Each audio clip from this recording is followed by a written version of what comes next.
The day Sophia Hale's driver didn't show up, she thought it was a mistake. It wasn't. Her billionaire sister had stripped away everything: the car, the credit cards, the private tutors, leaving her with nothing but a failing transcript and a bus route she'd never had to memorize. Standing at the curb in $1,000 shoes while classmates laughed from passing cars, Sophia finally understood what humiliation tasted like. She didn't know that across campus, a tired janitor named Ethan Cole was about to say 6 words that would dismantle everything she thought she knew about power. If you want to see how a spoiled heiress and a broken single father rebuild each other's lives from absolutely nothing, stay until the end and drop a comment with your city so I can see how far this story travels. The marble floors of Ridgeview Academy gleamed under morning light like they were trying too hard. Everything here did. The lockers cost more than most people's cars. The cafeteria served sushi that actually tasted good. Even the trash cans were designer, sleek steel things that probably had their own marketing campaigns. Sophia Hale leaned against her locker, scrolling through her phone with the kind of bored precision that came from having nothing urgent to care about. Around her, the hallway buzzed with the usual chaos: kids shouting about last night's party, someone's Porsche getting keyed, drama that would be forgotten by lunch. "Did you finish the essay?" her friend Madison asked, appearing beside her with coffee that cost $12. Sophia didn't look up. "What essay?" "The one due today, for Kingston's class." "I'll get an extension." "Again?" "Again." Sophia shrugged, pocketing her phone. "It's not like he'll actually fail me." Madison laughed, but there was something uncertain in it. "I don't know. He's been pretty strict lately. He teaches at Ridgeview. He knows who signs the donation checks." That wasn't arrogance. That was just reality. Sophia had learned young that her last name opened doors, closed complaints, and bought second chances. Her older sister Vanessa ran Hale Industries with the kind of ruthless efficiency that made grown men nervous, and Ridgeview Academy's new science wing had her signature all over the dedication plaque. Teachers didn't fail Hales. They smiled politely and adjusted the grading curve. Except this time, they didn't. The email arrived third period, CC'd to her sister. Subject: Academic Probation Notice. Sophia Hale. Sophia stared at her phone screen, reading the same paragraph 3 times like the words might rearrange themselves into something less catastrophic. Due to consecutive failing grades in English, literature, and history, Sophia Hale is hereby placed on academic probation effective immediately. Failure to achieve a minimum 2.5 GPA by semester's end will result in mandatory summer school and potential expulsion proceedings. Her stomach dropped. Expulsion. From Ridgeview. She tried calling Vanessa. Voicemail. Tried texting. Read receipts on, no response. That was worse than being ignored. It meant Vanessa had seen the email and was choosing silence. By lunch, everyone knew. Sophia walked into the cafeteria and felt the shift immediately. Conversations paused. Eyes tracked her movements. Someone whispered something that made their entire table laugh. She bought a salad she didn't want and sat alone near the windows, forcing herself to chew while her throat tried to close. Across the room, Madison waved apologetically, but didn't come over. No one did. When you smelled like failure at Ridgeview, people kept their distance like it was contagious. Her phone buzzed. "Vanessa, we need to talk. Tonight. My office." That was it. No punctuation softening the blow. No false warmth. Just a summons. Sophia left her tray on the table and walked out before anyone could see her hands shaking. Goik. The Hale estate sat on 12 acres of manicured perfection 20 minutes outside the city. The house wasn't a house. It was a monument to money, all glass and steel and architectural awards. Inside, everything echoed. Footsteps, voices, the quiet hum of central air that never quite warmed the place up. Sophia found Vanessa in her home office, a room that looked like it belonged in a Fortune 500 headquarters instead of a residence. Floor-to-ceiling windows overlooked the gardens. The desk was black granite. The chairs were uncomfortable on purpose. Vanessa didn't look up when Sophia entered. She was reading something on her tablet, her face composed in that controlled way she'd perfected years ago. At 30, Vanessa Hale looked like the kind of woman who'd been born in a boardroom. Sharp suit, sharper posture, hair pulled back so tight it looked painful. "Sit," Vanessa said. Sophia sat, Silence stretched between them. This was Vanessa's favorite power move. Making people wait while she finished whatever task was apparently more important than they were. Sophia used to think it was impressive. Now it just felt mean. Finally, Vanessa set the tablet down and looked at her. Academic probation, she said flatly. Potential expulsion. Do you have any idea how that makes us look? I can fix it, Sophia said quickly. I'll get a tutor. You've had 3 tutors this year. You stopped showing up to sessions with all of them. Because they were boring. Vanessa's expression didn't shift, but something cold moved behind her eyes. This isn't about entertainment, Sophia. This is about the fact that you're 18 years old and failing basic high school courses while carrying our family name. I didn't ask to carry it. No. You just benefited from it your entire life. Vanessa leaned back in her chair, fingers steepled. The car service, the credit cards, the private tutors you ignored, all of that stops today. Sophia's stomach clenched. What? You heard me. Starting tomorrow, you ride the public bus to school. You eat cafeteria food on the standard meal plan. No driver, no unlimited spending, no exceptions. You can't be serious. Overseas. I've never been less serious in my life. Vanessa's voice stayed level, but there was steel underneath. You want to act like money doesn't matter? Fine. Let's see how long that attitude lasts when you actually have to function without it. Sophia stood up so fast her chair scraped against the floor. This is insane. You're punishing me for failing a few classes? I'm teaching you what failure actually costs. By humiliating me in front of the entire school? By showing you that your name alone won't save you. Vanessa stood too, and suddenly the 12 acres outside felt very small. I built this company from the ground up while you coasted on my work. I'm not watching you throw away every opportunity I fought to give you. I didn't ask for your opportunities. Then give them back. Vanessa walked to the door and opened it. Conversation over. The bus route is posted online. You leave at 6:45. Sophia wanted to scream. Wanted to throw something, break something, make Vanessa feel even a fraction of what she was feeling. Instead, she walked past her sister in silence, down the echoing hallway, up the stairs to her room that suddenly felt less like a sanctuary and more like a cell. She locked the door and sat on the edge of her bed, staring at nothing. Tomorrow, she'd have to ride the bus. Tomorrow, everyone would see. The alarm went off at 5:30, which Sophia had genuinely never experienced before. She'd heard of 5:30 in theory, understood it existed on clocks, but had never personally witnessed it from the waking side. She dressed in jeans and a sweater that cost more than most people's rent, then stared at her closet and realized everything she owned screamed money. The shoes, the jackets, even her backpack had a designer logo stitched into the leather. There was no hiding what she was. The bus stop sat 3 blocks from the estate's front gate, which meant Sophia had to walk. Her driver used to handle door-to-door service in under 4 minutes. Walking took 20, and by the time she reached the covered bench, her feet hurt, and her designer shoes had a scuff she'd probably paid $200 for. 4 other people waited at the stop. They glanced at her, then away, then back again like they couldn't quite process what they were seeing. Sophia pulled out her phone and pretended to text someone. The bus arrived 12 minutes late, loud and smelling faintly of diesel and old upholstery. Sophia climbed on, scanned the card Vanessa had left on the kitchen counter, and immediately understood she'd made a tactical error. Every seat was taken except one in the very back, next to a middle-aged man who looked like he'd been awake for 3 days straight. She sat down. He didn't acknowledge her, neither did anyone else. But she felt their awareness anyway. The girl in $1,000 shoes sitting in the back of a city bus, like she'd taken a wrong turn somewhere and ended up in someone else's life. Ridgeview Academy appeared through the window after 40 minutes of stops, engine noise, and a driver who took turns like he was personally angry at the road. Sophia got off and immediately wanted to get back on. The parking lot was full of luxury cars. Kids her age climbed out of BMWs, Audis, Teslas that drove themselves. She watched Madison pull up in her white Range Rover, laughing at something her boyfriend said. No one was looking at Sophia yet, but they would. They always did.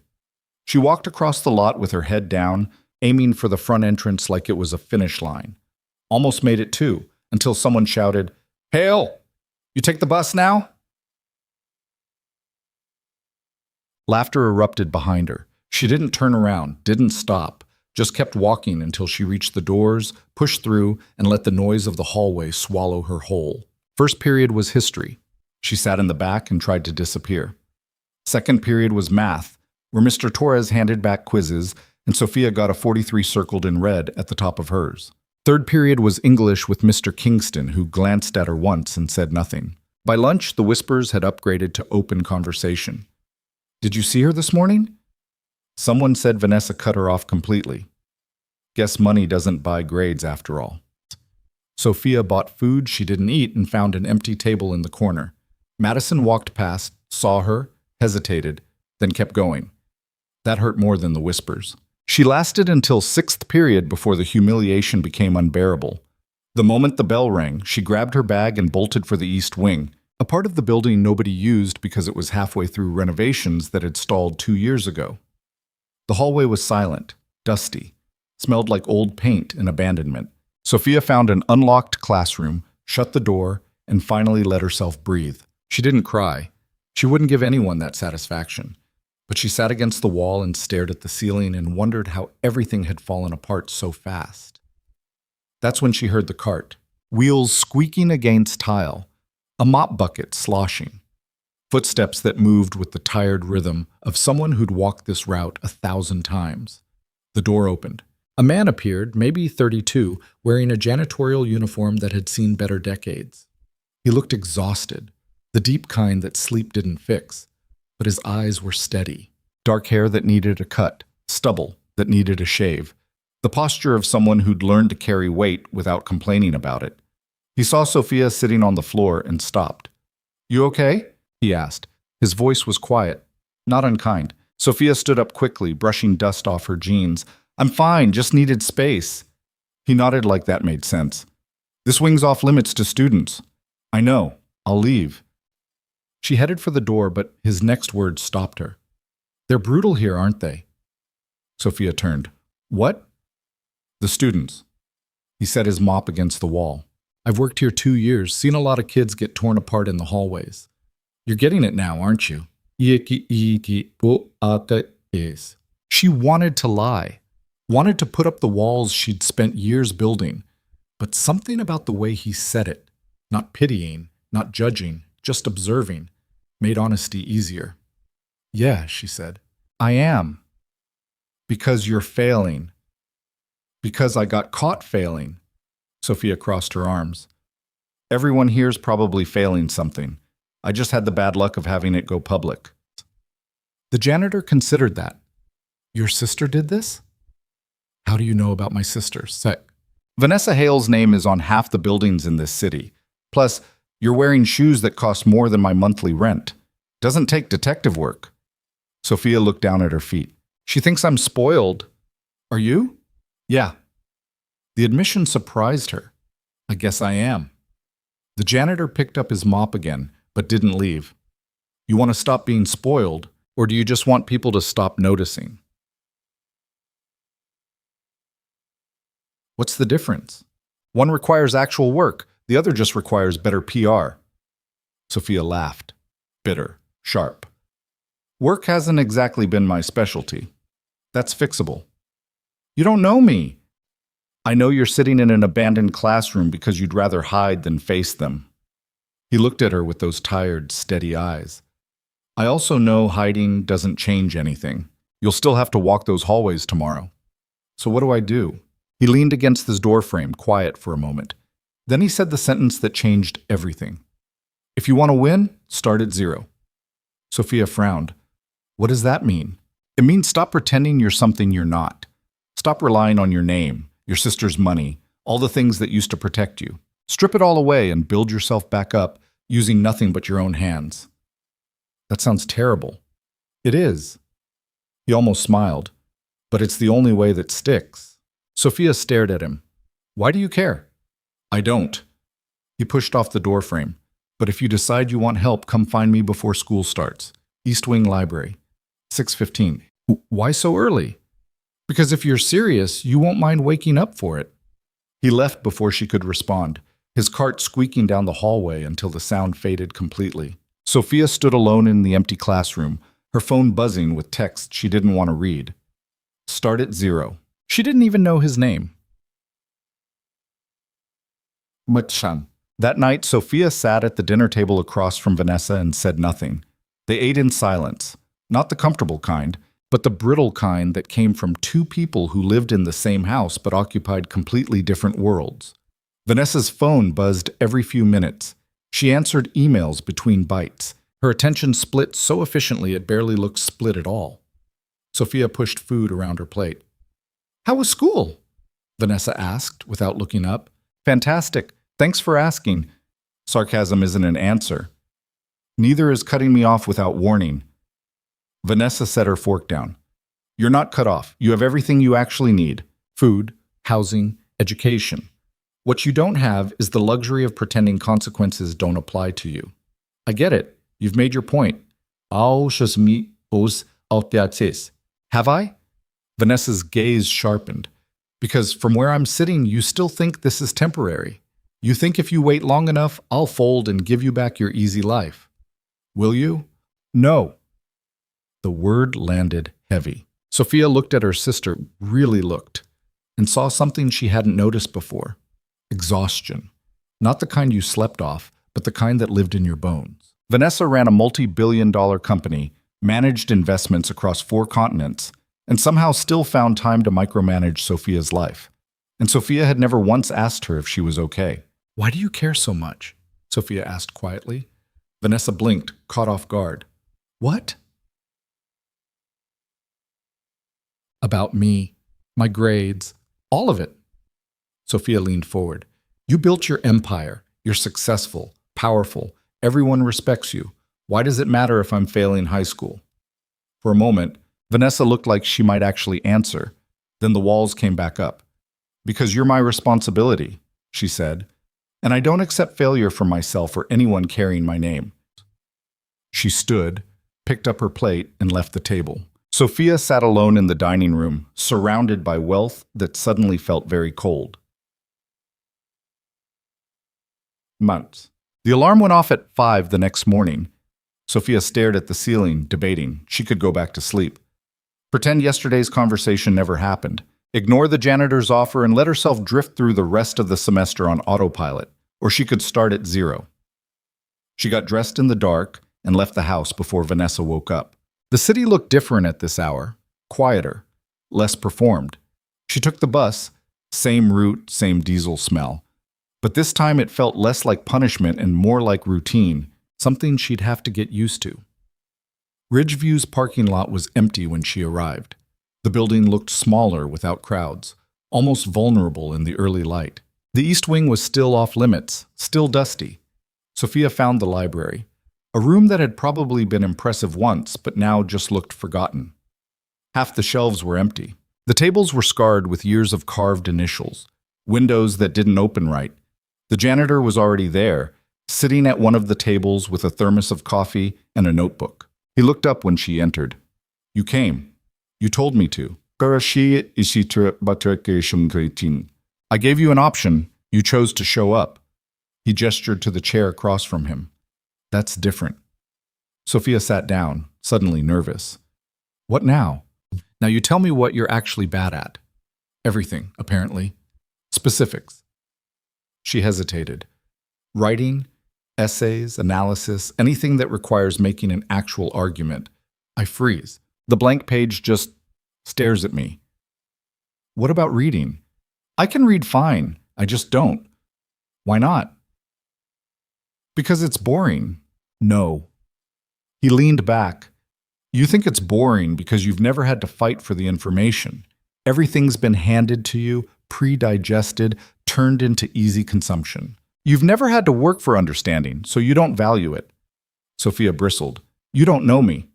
"You're right. I don't." He pushed the notebook across the table. "So start writing. Tell me who you actually are, not the version you perform for your friends or your sister, the real one." "How much?" 1 page, handwritten, no lies, no performance, no hiding behind what you think sounds good. "That's it?" "That's it." He stood, picking up his thermos. "I've got a building to clean. You've got 30 minutes. If you're still here when I get back, we'll talk. If you're not, we won't do this again." He left. Sophia stared at the empty notebook. "Tell me who you actually are." She picked up the pen and started writing. She was still there when he returned. The janitor sat down, took the notebook, and read in silence. His expression didn't change, which somehow made it worse. Sophia found herself holding her breath. Finally, he looked up. "This is good. It's terrible. It's honest. That's the same thing." He flipped back through the pages. "You wrote about feeling invisible in your own life, about how everyone sees the money, the name, the privilege, but nobody actually sees you, Wishe. That sounds like something every rich kid says to feel special." "Maybe." He set the notebook down. "But you also wrote about resenting your sister while simultaneously wanting her approval. That's real. That's complicated. That's something we can work with." Sophia crossed her arms. "So what? You're going to turn me into a good student through daily journaling?" "No. I'm going to teach you how to think clearly and express yourself without hiding." He leaned forward. "Writing isn't about sounding smart. It's about knowing what you actually believe and having the guts to say it out loud. And you think I can do that? I think you already did. You just need to do it consistently." Something shifted in Sophia's chest. Not hope exactly, but something adjacent to it. "What do I call you?" she asked. "Ethan," he said. "My name's Ethan Cole." "Okay, Ethan Cole." Sophia took a breath. "Teach me?" He almost smiled. "Same time tomorrow. Bring the notebook." She left the library as the hallways started filling with students, her phone already buzzing with texts she'd ignore until later. For the first time in weeks, Sophia didn't feel like she was drowning. She felt like she'd found the surface. And somewhere below it, buried beneath years of privilege and performance, something real was starting to wake up. The notebook became Sophia's constant companion. She carried it everywhere, tucked inside her backpack during classes, balanced on her lap during bus rides, open on her desk late at night when the house fell silent around her. The pages filled slowly at first, then faster as her thoughts found their rhythm. Ethan had given her a simple instruction: write what you see, not what you think you should see. So she did. She wrote about the way Madison's smile never quite reached her eyes anymore, about the janitor who worked second shift and always looked half asleep, about Vanessa eating dinner alone in her office while the rest of the house stayed dark. By the third morning session, Sophia had covered 20 pages. Ethan read through them while drinking coffee that had gone cold an hour ago. He flipped pages without comment, occasionally pausing on a paragraph before moving forward. Sophia watched him from across the table, her stomach tight with something between anticipation and dread. Finally, he closed the notebook. "You're getting better at observation," he said. "But you're still hiding." "What do you mean? I wrote exactly what I saw." "You wrote what felt safe." Ethan tapped the notebook. "You described your sister eating alone. You didn't write about how that made you feel. You mentioned Madison's smile. You didn't mention why you still care about someone who abandoned you the second things got hard." Sophia looked away. "That's not the assignment." "There is no assignment. There's just you learning to tell the truth." "I am telling the truth." "Hey, you're reporting facts. That's different." He leaned forward, elbows on the table. "Facts are easy. Anyone can list what they observe. But writing that matters. Writing that connects requires you to examine the space between what you see and what you feel about what you see." "That sounds exhausting." "It is." Ethan almost smiled. "But it's also how you stop being a passive observer in your own life." Sophia pulled the notebook back toward her. "So what do you want me to write?" "Or Same thing, but this time don't run from the uncomfortable parts. Sit with them. Examine why they make you uncomfortable." He stood, grabbing his thermos. "And tomorrow, read it out loud." "Out loud?" "You can't hide behind the page when you're speaking. Forces honesty." He headed toward the door, then paused. "Also, there's someone I want you to meet." "Who?" "You'll see." He left before she could press further. Sophia sat alone in the library, staring at her handwriting. The words looked smaller somehow, less significant than they'd felt when she wrote them. She thought about what Ethan said, the space between seeing and feeling, and started a new entry. "Madison stopped sitting with me because she's afraid being seen with a failure will damage her reputation." That shouldn't hurt. We were never actually friends, just two people who understood how to perform friendship in a way that benefited us both. But it does hurt, because even a performed friendship is better than eating alone while people whisper about you 3 tables away. Her hand cramped. She kept writing. Vanessa eats in her office because she's incapable of being vulnerable, even in her own home. She built walls so high she can't find the door anymore. I used to admire that. Now I just feel sorry for her. And maybe that's worse. Pity is just another form of distance. The bell rang for first period. Sophia closed the notebook and shoved it in her bag, her chest feeling tight and open at the same time. The next morning, someone else was waiting in the library. A girl around Sophia's age sat hunched over a desk near the windows, her posture radiating the kind of anxiety that made you want to apologize just for existing in the same room. Dark hair pulled into a messy bun, oversized sweater that looked like it had been through multiple wash cycles, eyes that darted toward Sophia, then away just as quickly. Ethan stood near the door with his cart. Sophia, this is Priya. Priya Sophia. Priya gave a small wave that didn't quite commit. Sophia glanced between them. Is this the person you wanted me to meet? Priya's failing English too, Ethan said. Different reasons, same outcome. I thought working together might help. I don't need a study partner, Sophia said quickly. Neither do I, Priya added, just as fast. Ethan looked at them both with that calm, tired expression that somehow conveyed complete understanding and zero sympathy simultaneously. Then think of it as mutual accountability. You're both here because you decided to start over. That's easier with witnesses. He left before either of them could argue.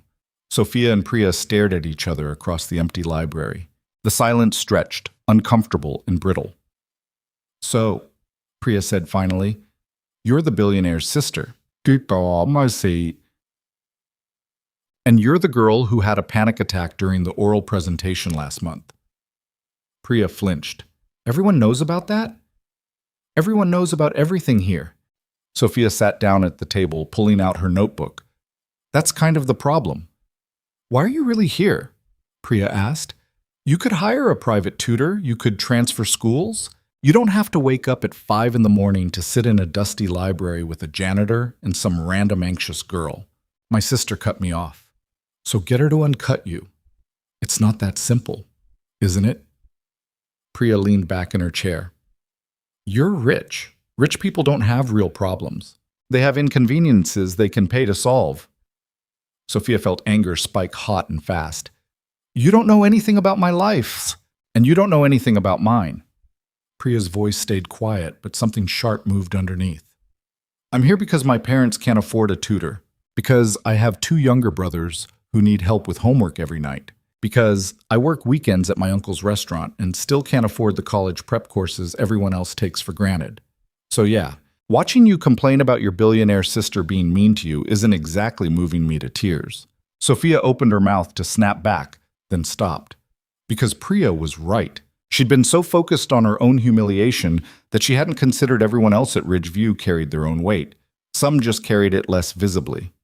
I'm sorry, Sophia said. Priya blinked. What? You're right. I don't know your life, and I've been acting like my problems are the only ones that matter. Sophia opened her notebook. Ethan told me to read this out loud today. You want to hear it? Or would that make this whole thing worse? Priya considered, then shrugged. Might as well. We're already stuck here together. So Sophia read. She stumbled over words, hated the sound of her own voice, wanted to stop after every sentence. But Priya listened without interrupting, her expression shifting from skeptical to something closer to understanding. When Sophia finished, Priya was quiet for a moment. That was good, she said finally. It was embarrassing. Same thing. Priya pulled out her own notebook. Want to hear mine? They traded entries back and forth until Ethan returned, reading each other's work with the kind of brutal honesty that only worked because neither of them had anything left to lose. Priya wrote about feeling invisible despite being surrounded by people. Sophia wrote about feeling watched constantly but never actually seen. Their struggles were different, but the isolation underneath was identical. By the time the first bell rang, something unspoken had shifted between them. Not quite friendship yet, but the foundation of it. Same time tomorrow? Priya asked as they packed their bags. Sophia nodded. same time. The days blurred together after that. Wake up before dawn, take the bus that always ran late. Meet Ethan and Priya in the library before the school came alive. They wrote, read, argued about word choice and honesty, and whether vulnerability was actually strength or just another word for weakness. Ethan pushed them both relentlessly, never accepting their first drafts, never letting them hide behind pretty language that meant nothing. Cut that sentence, he'd say, marking through a paragraph Sophia had spent 30 minutes perfecting. Why? It sounds good.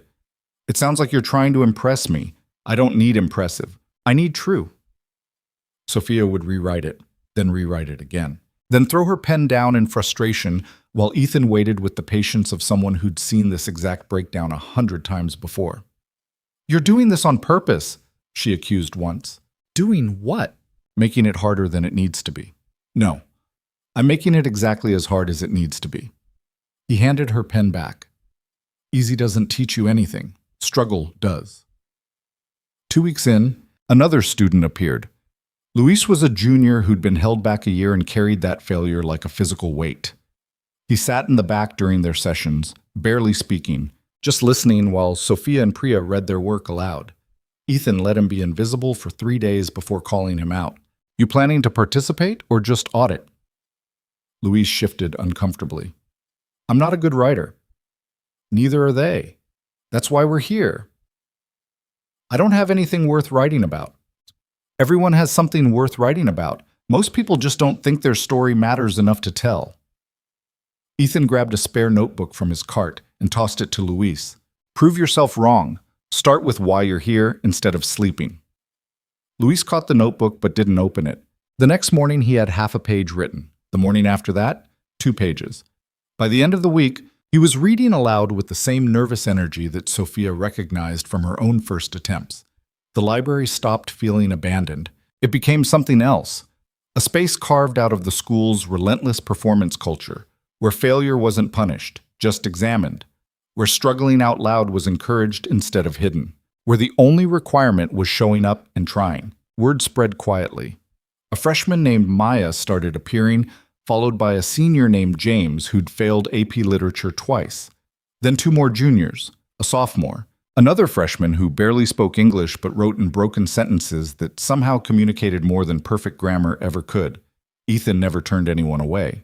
He just kept showing up at 6 in the morning with his thermos and his red pen and his absolute refusal to accept anything less than honesty. How do you know all this? Sophia asked him once, when it was just the 2 of them in the library after everyone else had left for first period. Know what? Teaching, writing, how to push people without breaking them. Ethan was quiet for a moment, cleaning his reading glasses with the edge of his shirt. I used to teach, a long time ago. What happened? Life got complicated. He put his glasses back on. Sometimes you have to rebuild from scratch. That's what I'm doing. That's what you're all doing. Is that why you work here, as a janitor? It's a job. It pays bills. Lets me keep a roof over my daughter's head.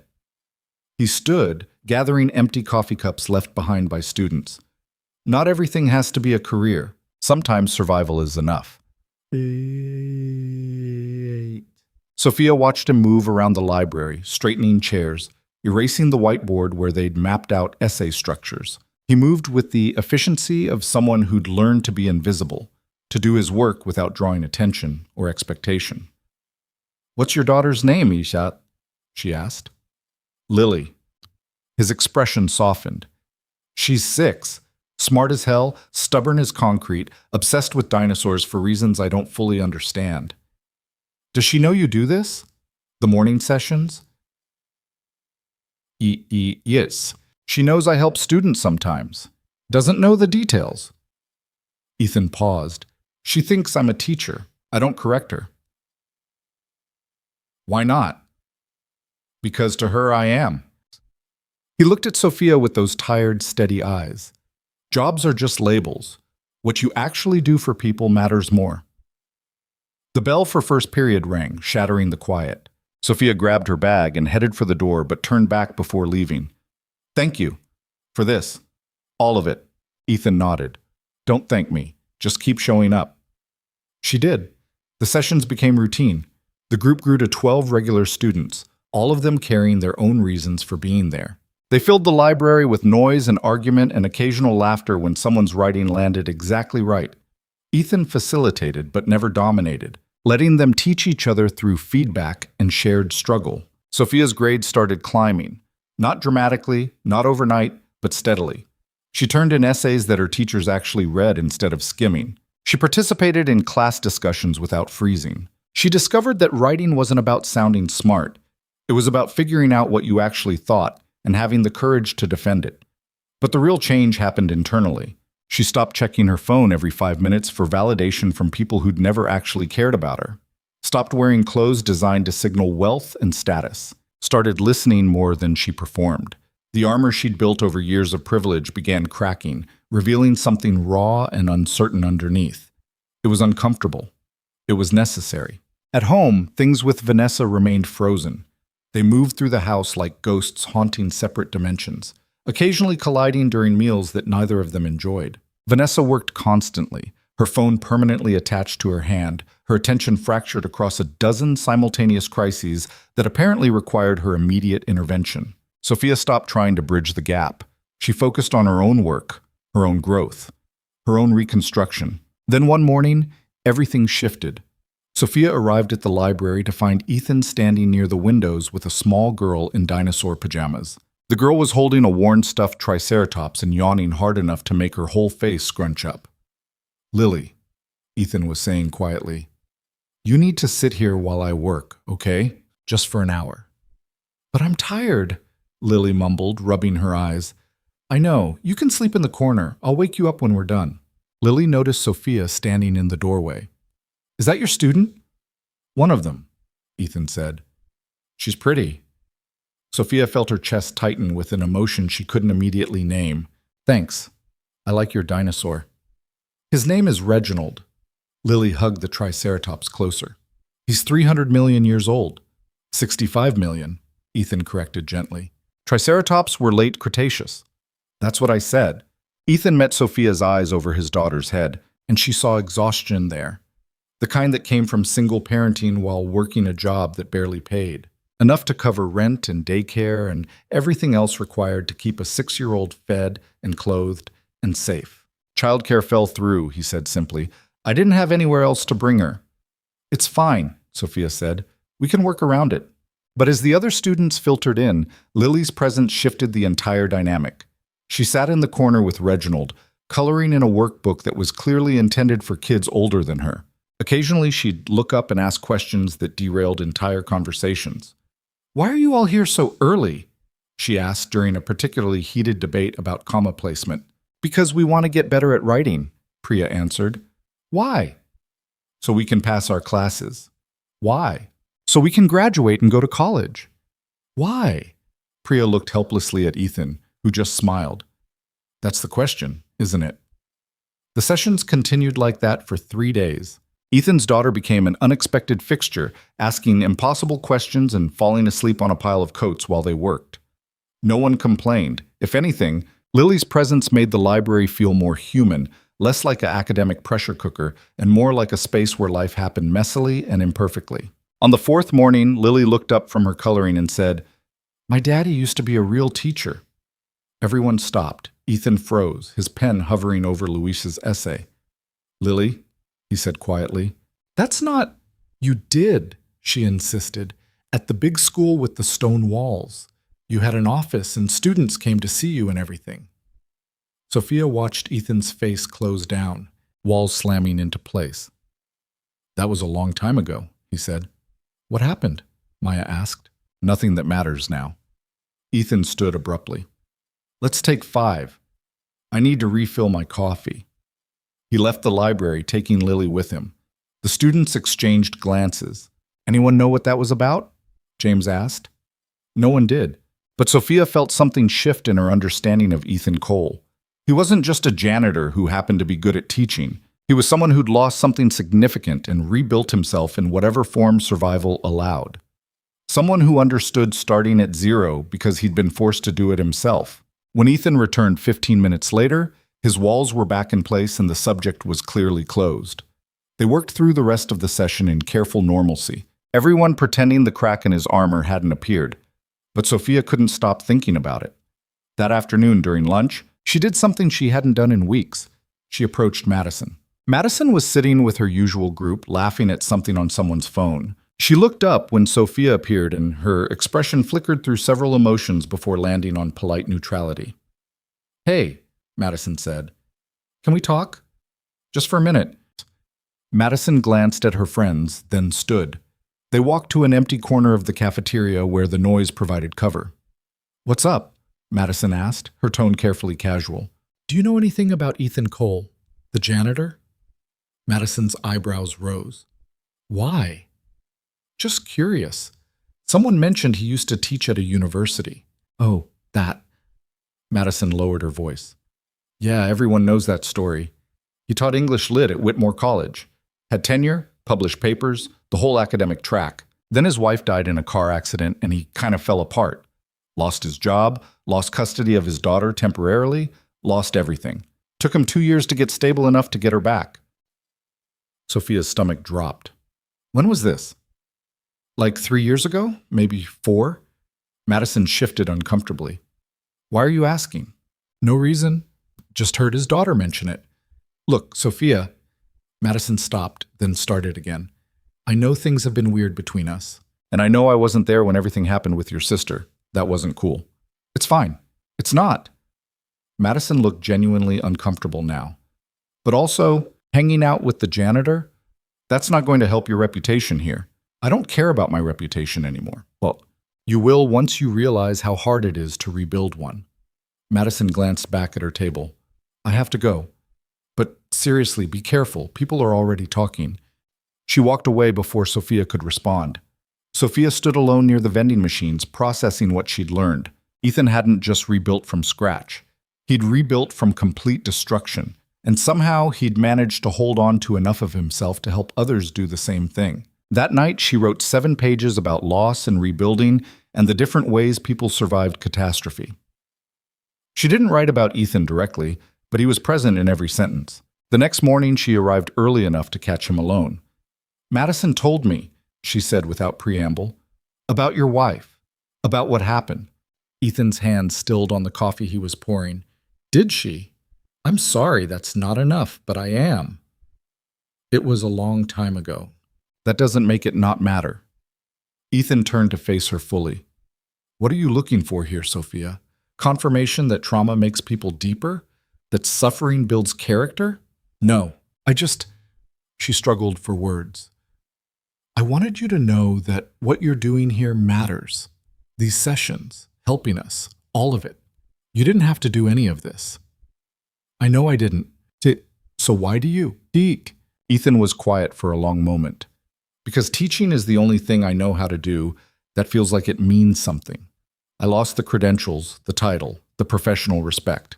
But I didn't lose the ability to see when someone's struggling and needs help." He picked up his thermos. "You all remind me why I started teaching in the first place, before it became about publications and tenure and politics, when it was just about helping people find their voice.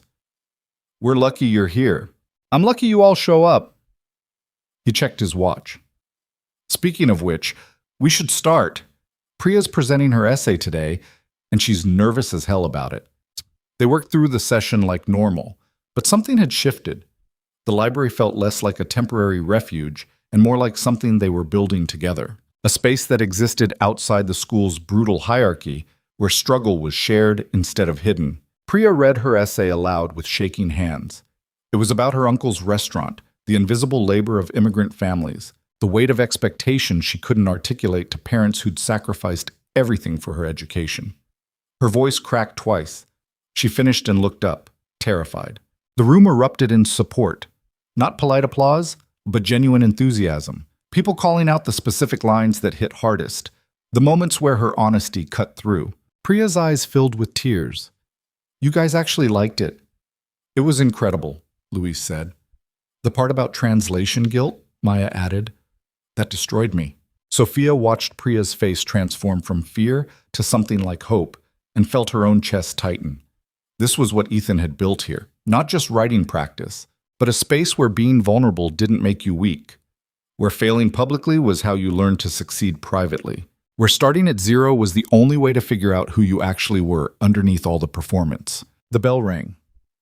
Everyone packed up reluctantly, still discussing Priya's essay as they headed toward first period. Sophia lingered behind, helping Ethan straighten chairs. "How do you know when you're actually getting better?" she asked. "Not just writing better, but being better." Ethan considered the question. "When you stop measuring yourself against who you used to be and start building toward who you want to become." He pushed the last chair in. "But it's not a straight line. Some days you'll feel like you've made progress. Other days, you'll feel like you're back at square one. Both are part of the process." "That sounds exhausting." "It is." He picked up his cart. "But it's also the only thing worth doing." Sophia left the library and walked into the hallway that was rapidly filling with students. For the first time since Vanessa cut her off, she didn't feel the weight of their judgment. She'd found something stronger than their approval. She'd found a space where growth mattered more than image, where struggle was evidence of effort rather than failure. She didn't know it yet, but everything was about to collapse. Because across campus, in the administrative offices, someone had taken a photo of Ethan's daughter sleeping in the library during morning sessions. And by lunch, that photo would be everywhere, accompanied by questions about appropriate boundaries, professional misconduct, and whether a janitor had any business running unauthorized academic sessions before school hours. The carefully built refuge was about to become very public, and Sophia would have to decide whether the thing Ethan had built was worth defending when defending it meant stepping fully into the light. The photo appeared on Ridgeview's unofficial social media account during third period. Someone had captured it through the library window. Lily curled up on a pile of jackets, Reginald the Triceratops tucked under her chin, sleeping while students worked at tables in the background. The caption read, "Janitor brings kid to secret student meetings before school. Anyone else think this is weird?" By lunch, it had 200 shares. Sophia didn't see it until Priya grabbed her arm in the hallway between classes, phone screen thrust into her face. "Have you seen this?" Sophia's stomach dropped as she read through the comments. Most were speculation about what the morning sessions actually were, theories ranging from innocent study groups to something far more sinister. A few defended Ethan. Most questioned why a janitor was meeting privately with students at all. "We need to tell him," Priya said, already moving toward the east wing. They found Ethan in the second-floor hallway, mopping near the science labs. He looked up when they approached, immediately reading their expressions. "What happened?" Sophia showed him the photo, watched his face drain of color as he scrolled through comments. "Where did they get this?" His voice stayed level, but something dangerous moved underneath. "Someone must have taken it through the window," Priya said. "Ethan, people are asking questions about the sessions, about Lily, about why you're meeting with us. We're not doing anything wrong." "I know that, but it looks—" Sophia struggled for the right word. "It looks inappropriate. To people who don't understand what we're actually doing." Ethan handed the phone back, his jaw tight. "Get to class, both of you." "What are you going to do?" "My job." He picked up his mop. "Let me handle this." But by the end of the day, handling it was no longer his decision to make. Principal Hendricks called Ethan to her office during 7th period. The summons came through the janitorial supervisor, delivered with the kind of apologetic tone that meant everyone already knew what was coming. Sophia heard about it from Luis, who heard it from his girlfriend who worked in the front office, who'd seen Ethan walk past looking like he was headed to his own execution. The final bell rang. Students poured into hallways, flooding toward parking lots and bus stops in freedom. Sophia lingered near her locker, waiting. 20 minutes passed, then 30. Ethan finally emerged from the administrative wing, walking like someone had reached inside him and removed something vital. His face was blank, carefully composed, but his hand shook slightly as he gripped the strap of his work bag. Sophia intercepted him before he reached the exit. "What did they say?" "I'm suspended pending investigation." His voice came out flat, effective immediately. "They want to review whether the morning sessions constitute an inappropriate relationship with students." "That's insane. We asked you to help us." "Doesn't matter. I'm staff, you're students. I didn't get authorization from the administration." He looked past her toward the doors. "I need to pick up Lily from aftercare. I'm already late." "Ethan, we'll fix this. We'll tell them the truth." Geets. The truth doesn't matter when optics are bad. He met her eyes finally, and she saw something broken there. I've been here before, Sophia. Different circumstances, same outcome. The institution protects itself. People like me become collateral damage. So what? You're just giving up? I'm accepting reality. He adjusted his bag. The sessions are done. You'll all be fine without me. No, we won't. But he was already walking away, pushing through the double doors into afternoon sunlight that looked too bright for the moment. Sophia stood in the empty hallway, her phone buzzing with messages from the group. Everyone had heard. Everyone was panicking. The library that had felt like sanctuary that morning now felt like a crime scene. That night, Sophia sat across from Vanessa at dinner and broke the silence they'd maintained for weeks. I need your help. Vanessa looked up from her tablet, surprised. With what? Someone at school is being punished for helping students. He didn't do anything wrong, but the administration suspended him because it looks bad. What kind of help was he providing? Writing tutoring, before school, completely voluntary. Sophia set her fork down. He's the reason my grades improved. He's the reason a dozen struggling students actually have a chance now. And why is the school punishing him for that? Because he's a janitor, not a teacher. Because he brought his daughter to one session when childcare fell through. Because someone took a photo and made it look suspicious when it wasn't. Vanessa was quiet, processing. What's his name? Ethan Cole. Something flickered across Vanessa's face, recognition, maybe, or surprise. The Ethan Cole who used to teach at Whitmore College. You know him? I know of him. He published a paper on narrative structure in contemporary literature that changed how I thought about business communication. Vanessa leaned back in her chair. I didn't know he was working at Ridgeview. What happened to his academic career? His wife died. He fell apart, lost everything. Sophia met her sister's eyes. He rebuilt himself from zero. Now the school's trying to destroy him again for having the audacity to help students they've already given up on. And you want me to intervene. I want you to use your influence for something that actually matters. Sophia's voice shook slightly. You spend all this energy managing your image, controlling narratives, making sure the Hale name stays untouchable. For once, use that power to protect someone who can't protect themselves. Vanessa studied her sister with an expression Sophia couldn't read. You've changed. Yeah, because of him. Tell me exactly what happened. Everything. So Sophia did. She explained the morning sessions, the writing exercises, the way Ethan pushed them toward honesty instead of performance. She described the library filling with students who'd been written off by the system, kids who found their voices in that dusty room before dawn. She told Vanessa about Lily sleeping in the corner, about Ethan's patient refusal to accept anything less than their best effort, about the transformation she'd witnessed in herself and everyone around her. When she finished, Vanessa was silent for a long moment. The school board meets tomorrow night, she said finally. I'll make some calls. That's it? You'll just fix it? I don't know if I can fix it, but I can make sure they understand the cost of their decision. Vanessa stood, gathering her tablet and phone. This Ethan Cole, he sounds like someone worth defending. He is. Vanessa paused at the doorway. For what it's worth, I'm glad you found something that matters to you, even if it took me cutting you off to make it happen. She left before Sophia could respond. The next morning felt wrong.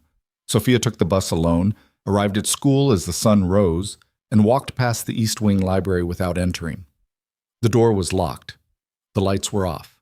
Inside, chairs sat empty at tables where 12 students had gathered every morning for weeks. The absence felt like grief. She found Priya near the lockers, surrounded by Luis, Maya, James, and half a dozen others from their group. Any word? Maya asked immediately. Sophia shook her head. My sister said she'd make calls. I don't know if it'll help. We should do something, Luis said. Make a petition, talk to the administration. Something. And say what? James crossed his arms. That we want the janitor back? They'll just say we can get help from actual teachers. Actual teachers didn't help us, Priya said quietly. They gave up on us. Ethan didn't. Then we make them understand that. Sophia pulled out her phone. Everyone who attended the morning sessions, meet in the cafeteria during lunch. We're going to figure this out. But word spread fast. By noon, 23 students crammed into a corner of the cafeteria, speaking in urgent whispers while the rest of the school carried on oblivious. Some Sophia recognized from the library. Others were friends of friends, kids who'd heard about the sessions and wished they'd had the courage to show up. We need to go public, Priya said. Write testimonials about what the sessions meant to us. Submit them to the school board. They won't care about testimonials, Louise countered. They care about liability and optics. We need to show them that punishing Ethan makes them look worse than keeping him. How do we do that? Maya asked. Sophia thought about it, turning the problem over in her mind like one of Ethan's writing exercises. What was the story the school was telling itself? That they were protecting students from inappropriate staff contact. What story did they need to hear instead? The speech competition, she said suddenly. It's in 3 days. Half the school attends. Board members always come because it makes them look invested in academics. So what? You're going to give the speech defending Ethan? James looked skeptical. That's your plan? Not defending him, showing them what he actually built. Sophia's mind raced, connecting pieces. The competition theme is transformation through challenge. I'll talk about how starting at 0 changed everything. I won't mention Ethan by name, but everyone will know exactly who I'm talking about. That's risky, Priya said. If you lose, it just looks like you're a bitter student making excuses. Then I won't lose. Sophia saw. I have to try.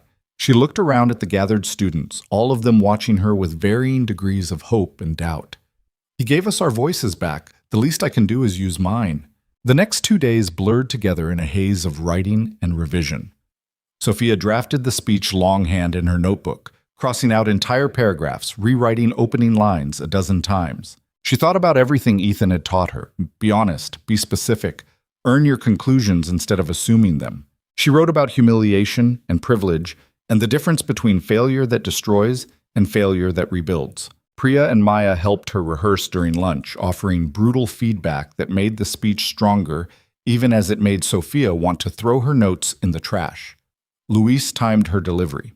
James questioned every sentence that felt too polished, pushing her toward rawness instead of performance. You're still hiding, he said after her 4th run-through.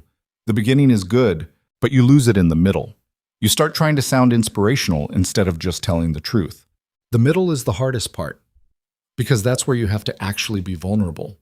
The rest is setup and conclusion. The middle is where you expose yourself. Sophia rewrote the middle section that night, sitting at her desk while the house stayed dark around her. She wrote about the moment she realized money couldn't save her, about riding the bus and feeling her armor crack, about walking into a dusty library and meeting a man who saw through her performance to the terrified person underneath. She wrote until her hand cramped, then kept writing. The morning of the competition, Sophia woke before her alarm. She dressed carefully, nice enough to be taken seriously, simple enough not to look like she was trying too hard. Checked her notes for the 100th time. Ate breakfast she didn't taste. Vanessa appeared in the kitchen doorway, still in pajamas, which was so unusual that Sophia actually stared. You're up early, Sophia said. Couldn't sleep. Vanessa poured coffee. I made those calls. Talked to 4 board members, the superintendent and the school's attorney. And they're reviewing the suspension. No promises, but they agreed to hear testimony at tonight's meeting. Vanessa sat down across from her. Your speech today. It matters. If you can show them the value of what Cole built, it gives them political cover to reverse their decision. No pressure then. You can handle pressure, you're a Hale. Vanessa almost smiled. Also, I'm coming to watch. Sophia blinked. You're what? The competition. I cleared my afternoon. She held up a hand before Sophia could respond. Don't make it weird. I'm curious to see what changed you from the girl who couldn't finish an essay to someone willing to publicly defend a suspended janitor. Ethan changed me. No. He gave you tools. You did the work. Vanessa stood, taking her coffee with her. I'll see you there. Try not to be nervous. She left Sophia alone in the kitchen, stunned. Ridgeview's auditorium filled quickly that afternoon. Students packed the seats, some genuinely interested in the competition, most just grateful for an excuse to skip last period. Teachers lined the back wall. Administrators sat in reserved front row seats, looking appropriately attentive. Sophia watched from backstage, her stomach churning. 8 other competitors waited with her, all of them reviewing notes, practicing under their breath, vibrating with pre-performance anxiety. She recognized most of them. Honors students, debate team veterans, kids who'd been training for this since freshman year. She was the only person competing who'd been failing English 6 weeks ago. The competition began. First speaker delivered a polished piece about overcoming sports injuries.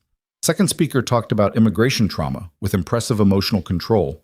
Third speaker discussed academic pressure in a way that felt memorized rather than lived. Then it was Sophia's turn. She walked onto the stage, notes trembling in her hand, and looked out at the sea of faces. Found Priya in the 3rd row, Luis beside her. Maya and James and the rest of their group scattered throughout the audience.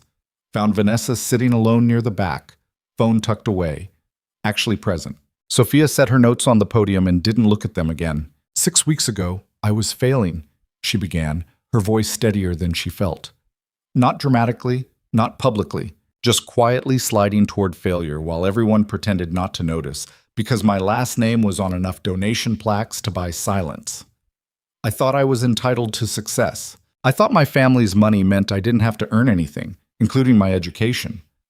She paused, letting the admission settle. Then my sister took everything away. The car service, the credit cards, the safety net I'd relied on my entire life. She forced me to ride the public bus, to eat cafeteria food, to exist in this school without my privilege protecting me. And for the first time, I understood what humiliation actually felt like. Sophia saw some students shifting uncomfortably. Good. Sophia saw discomfort meant they were listening. I thought I'd hit bottom. Thought things couldn't get worse. Then I realized something terrifying. I didn't know how to do anything. I couldn't write a coherent essay, couldn't defend an argument, couldn't think critically without someone else's money smoothing the path. I was 18 years old and completely helpless. Her hands stopped shaking. The words came easier now. Her hands stopped.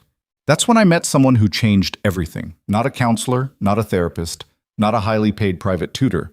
A man who worked in this building, who most students walk past without seeing, who everyone underestimated because his job title didn't match his actual capabilities. She could feel the administration tensing in their front row seats. He told me something that sounded cruel at first. He said if I wanted to win, I needed to start at 0, strip away everything I'd been hiding behind, face exactly how much I didn't know, and rebuild from complete honesty. Sophia's voice grew stronger. So that's what I did. I showed up before school every morning in a dusty library nobody used. I wrote badly at first, really badly, but I kept writing. I read my work out loud even though my voice shook. I accepted criticism that hurt. I stopped performing competence and started actually building it. Bupam cham, where is just some poem? She looked directly at Priya, then at the others scattered through the crowd. And I wasn't alone. Other students joined, kids who were struggling, who felt invisible, who'd been written off by a system that only valued them when they were already succeeding. We created something together in that library, not a study group, not a club, something harder to name, a space where failure wasn't shameful, where starting at 0 was permission to grow. The auditorium had gone completely silent. We learned that vulnerability isn't weakness, that admitting you don't know something is the first step toward actually understanding it, that asking for help doesn't make you less capable, it makes you brave enough to face your limitations. Sophia's throat tightened. She pushed through. The man who taught us this lost his career years ago, lost everything that mattered to him. But he didn't lose his ability to see struggling students and offer them the same thing someone must have offered him once, a chance to start over, to rebuild, to prove that where you start doesn't determine where you finish. She gripped the podium. This school suspended him. They looked at what he built and saw liability instead of transformation. They saw a janitor crossing boundaries instead of a teacher doing what teachers are supposed to do, meeting students where they are and helping them become something more. Her voice cracked slightly. She didn't hide it. Starting at 0 was never humiliation. It was freedom. Freedom from pretending I was something I wasn't. Freedom from my family's name, my privilege, my carefully constructed image. Freedom to fail publicly and learn from it. Freedom to be imperfect and human and still worth the effort. Sophia stepped back from the podium. That's what transformation through challenge actually looks like. Not some polished success story where everything works out perfectly, but the messy, difficult, uncomfortable process of tearing yourself down and rebuilding from nothing. And if this school can't see the value in that, if they'd rather protect their image than protect the people doing the hardest work, then they've already failed the students they claim to serve. She walked off stage to silence. Then Priya stood up and started clapping. Luis joined her. Maya, James, the rest of their group. Within seconds, half the auditorium was on their feet, applause building until it filled every corner of the space. Sophia stood in the wings, shaking, while the sound washed over her. She'd done it. She'd said everything she needed to say without hiding, without performing, without protecting herself from the potential consequences. Whether it would matter was beyond her control now. The remaining competitors delivered their speeches to an audience that seemed distracted, still processing what Sophia had said. The judges deliberated for 20 minutes that felt like hours. Finally, Principal Hendricks took the stage to announce the results. Third place went to the immigration trauma speech. Second place to the sports injury recovery. First place, Sophia Hale, for starting at 0. The applause returned, louder this time. Sophia accepted the plaque feeling like she was moving through water, everything slightly unreal. She looked out at the audience and found Vanessa standing in the back, not clapping, just watching with an expression Sophia couldn't quite read. The auditorium emptied slowly. Students congratulated her in passing, some genuine, others clearly confused about what had just happened. The administrators filed out without comment, their faces carefully neutral. Sophia found her group waiting outside. "That was incredible," Priya said, pulling her into a hug. "You think it'll change anything? Even if it doesn't, you said what needed to be said." Luis grinned. The look on Hendricks' face when you called them out was worth it alone. They celebrated quietly, aware that the actual fight was still ahead. The board meeting wouldn't start for another 3 hours. Until then, all they could do was wait. Vanessa appeared as the group was dispersing. "Walk with me," she said to Sophia. They walked through the parking lot as the sun dropped toward the horizon, painting everything orange and gold. "That speech," Vanessa said finally. "It wasn't what I expected." "What did you expect?" "Something safer, more calculated." She stopped walking. "You exposed yourself completely up there. That was either very brave or very stupid."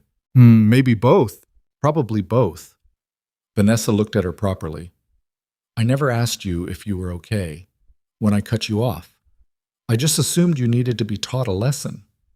"I did need the lesson, but not the cruelty. I could have pushed you without humiliating you, could have challenged you without stripping away every safety net." Vanessa's voice stayed level, but something genuine moved underneath. "I'm good at building companies. I'm not good at being a sister." Sophia felt something crack in her chest. "You kept me fed, kept a roof over my head. That's more than a lot of people get. That's the bare minimum, not something to be congratulated for." Vanessa pulled out her phone, checked something, put it away. "The board meeting starts at 7. I'll be there. I can't promise they'll reinstate Cole, but I can promise they'll listen." "Why are you doing this?" "What?" "Because you asked me to. Because for the first time you asked me for something that wasn't about money or convenience." Vanessa almost smiled. "And because anyone who can turn you from the girl who skipped class into someone willing to defend a janitor in front of the entire school probably deserves a second chance." They stood in the parking lot as students drove past, headed home to families and dinners and normal Tuesday evening routines. "I found something in your office," Sophia said suddenly. "A few weeks ago.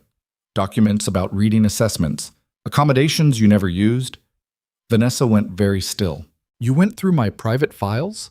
"I was looking for your donation records. Found those instead." Sophia kept her voice gentle. "You've been hiding it your whole life. The reading difficulties. That's why you're so harsh about my grades, why you can't tolerate failure. This isn't the time." When is the time? When are we actually going to talk about real things instead of just managing logistics?" Sophia moved closer. "You built an empire despite struggling with something most people take for granted. That's not weakness. That's proof you know exactly what starting at zero looks like. Vanessa's carefully maintained composure cracked. Don't. Don't what? Acknowledge that you're human? That you've been fighting your own battle this whole time while making sure I never had to fight mine? I don't need your pity. I'm not offering pity. I'm offering understanding. Sophia's throat tightened. We're both terrified of being exposed. You just learned to hide it better. Vanessa looked away, her jaw tight. The board meeting. 7 o'clock. I'll see you there. She walked to her car without another word, leaving Sophia alone in the parking lot. The evening descended cold and clear. Sophia took the bus home, changed clothes, stared at her competition plaque without really seeing it. Her phone buzzed constantly. Texts from the group, messages of support, a few critical comments from people who thought she'd overstepped. She ignored all of it. At 6:30, Vanessa appeared in her doorway. Ready? They drove to the administrative building in silence, Vanessa's hand steady on the wheel, her face composed in that controlled way that meant she was managing something beneath the surface. They parked in a lot half full of board members' cars, expensive vehicles that gleamed under fluorescent lights. Inside, the meeting room was already filling. Administrators sat on one side, board members at a long table facing the audience. Parents and community members scattered throughout. Sophia spotted Ethan sitting alone in the back corner, looking like he'd rather be anywhere else. Their eyes met. He gave her a small nod that might have been acknowledgement or warning. The meeting began with routine business, budget approvals, curriculum reviews, items that blurred together in procedural boredom. Then the board chair cleared his throat. Next item, the suspension of Ethan Cole pending investigation of unauthorized student contact. We have several people signed up to speak. First is Vanessa Hale. Sophia's head snapped toward her sister. Vanessa hadn't mentioned she'd be speaking. Vanessa stood, walked to the podium with the confidence of someone who'd presented to boardrooms full of hostile investors. She didn't look at notes. My name is Vanessa Hale. I run Hale Industries. I'm also Sophia Hale's sister and legal guardian. She paused. I'm here because this board is about to make a mistake that will damage this school's reputation far more than the situation you're trying to contain. The board members shifted uncomfortably. 6 weeks ago, I cut my sister off financially as a consequence for her academic failures. I forced her to confront what her life looked like without privilege protecting her. It was harsh. It was necessary. It also completely failed to address the actual problem. Vanessa's voice stayed level. Sophia wasn't failing because she was lazy or entitled, though she was both those things. She was failing because she'd never learned how to learn. Money bought her access, but it couldn't buy her understanding. Private tutors couldn't reach her because they were treating symptoms instead of causes. She looked directly at Ethan.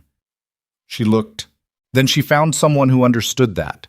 Someone who'd lost everything and rebuilt himself from nothing. Someone who knew the difference between performing competence and actually building it. Vanessa turned back to the board. Ethan Cole ran voluntary writing sessions before school hours. He didn't recruit students. They found him.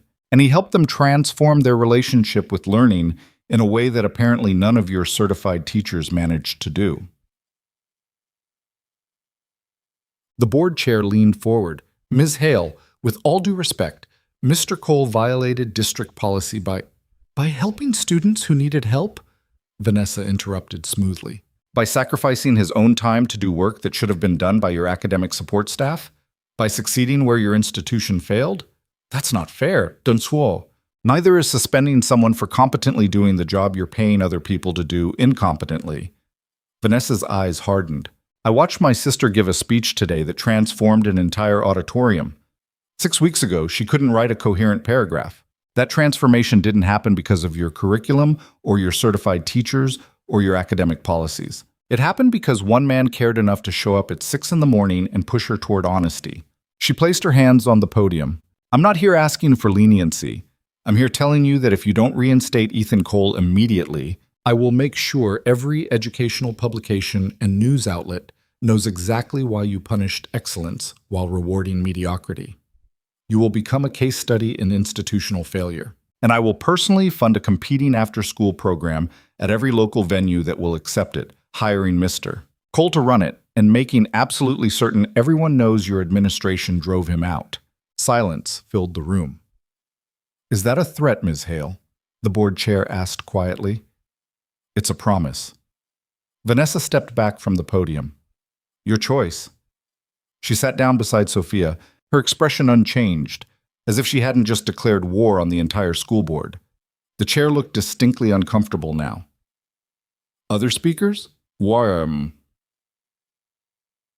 Priya stood, then Luis, then Maya, James, and 6 other students from the morning sessions.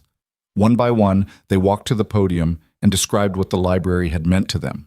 Their testimonials were raw, unrehearsed, brutally honest about how close they'd been to giving up before Ethan showed them another option. By the time the last student finished, several board members were whispering to each other.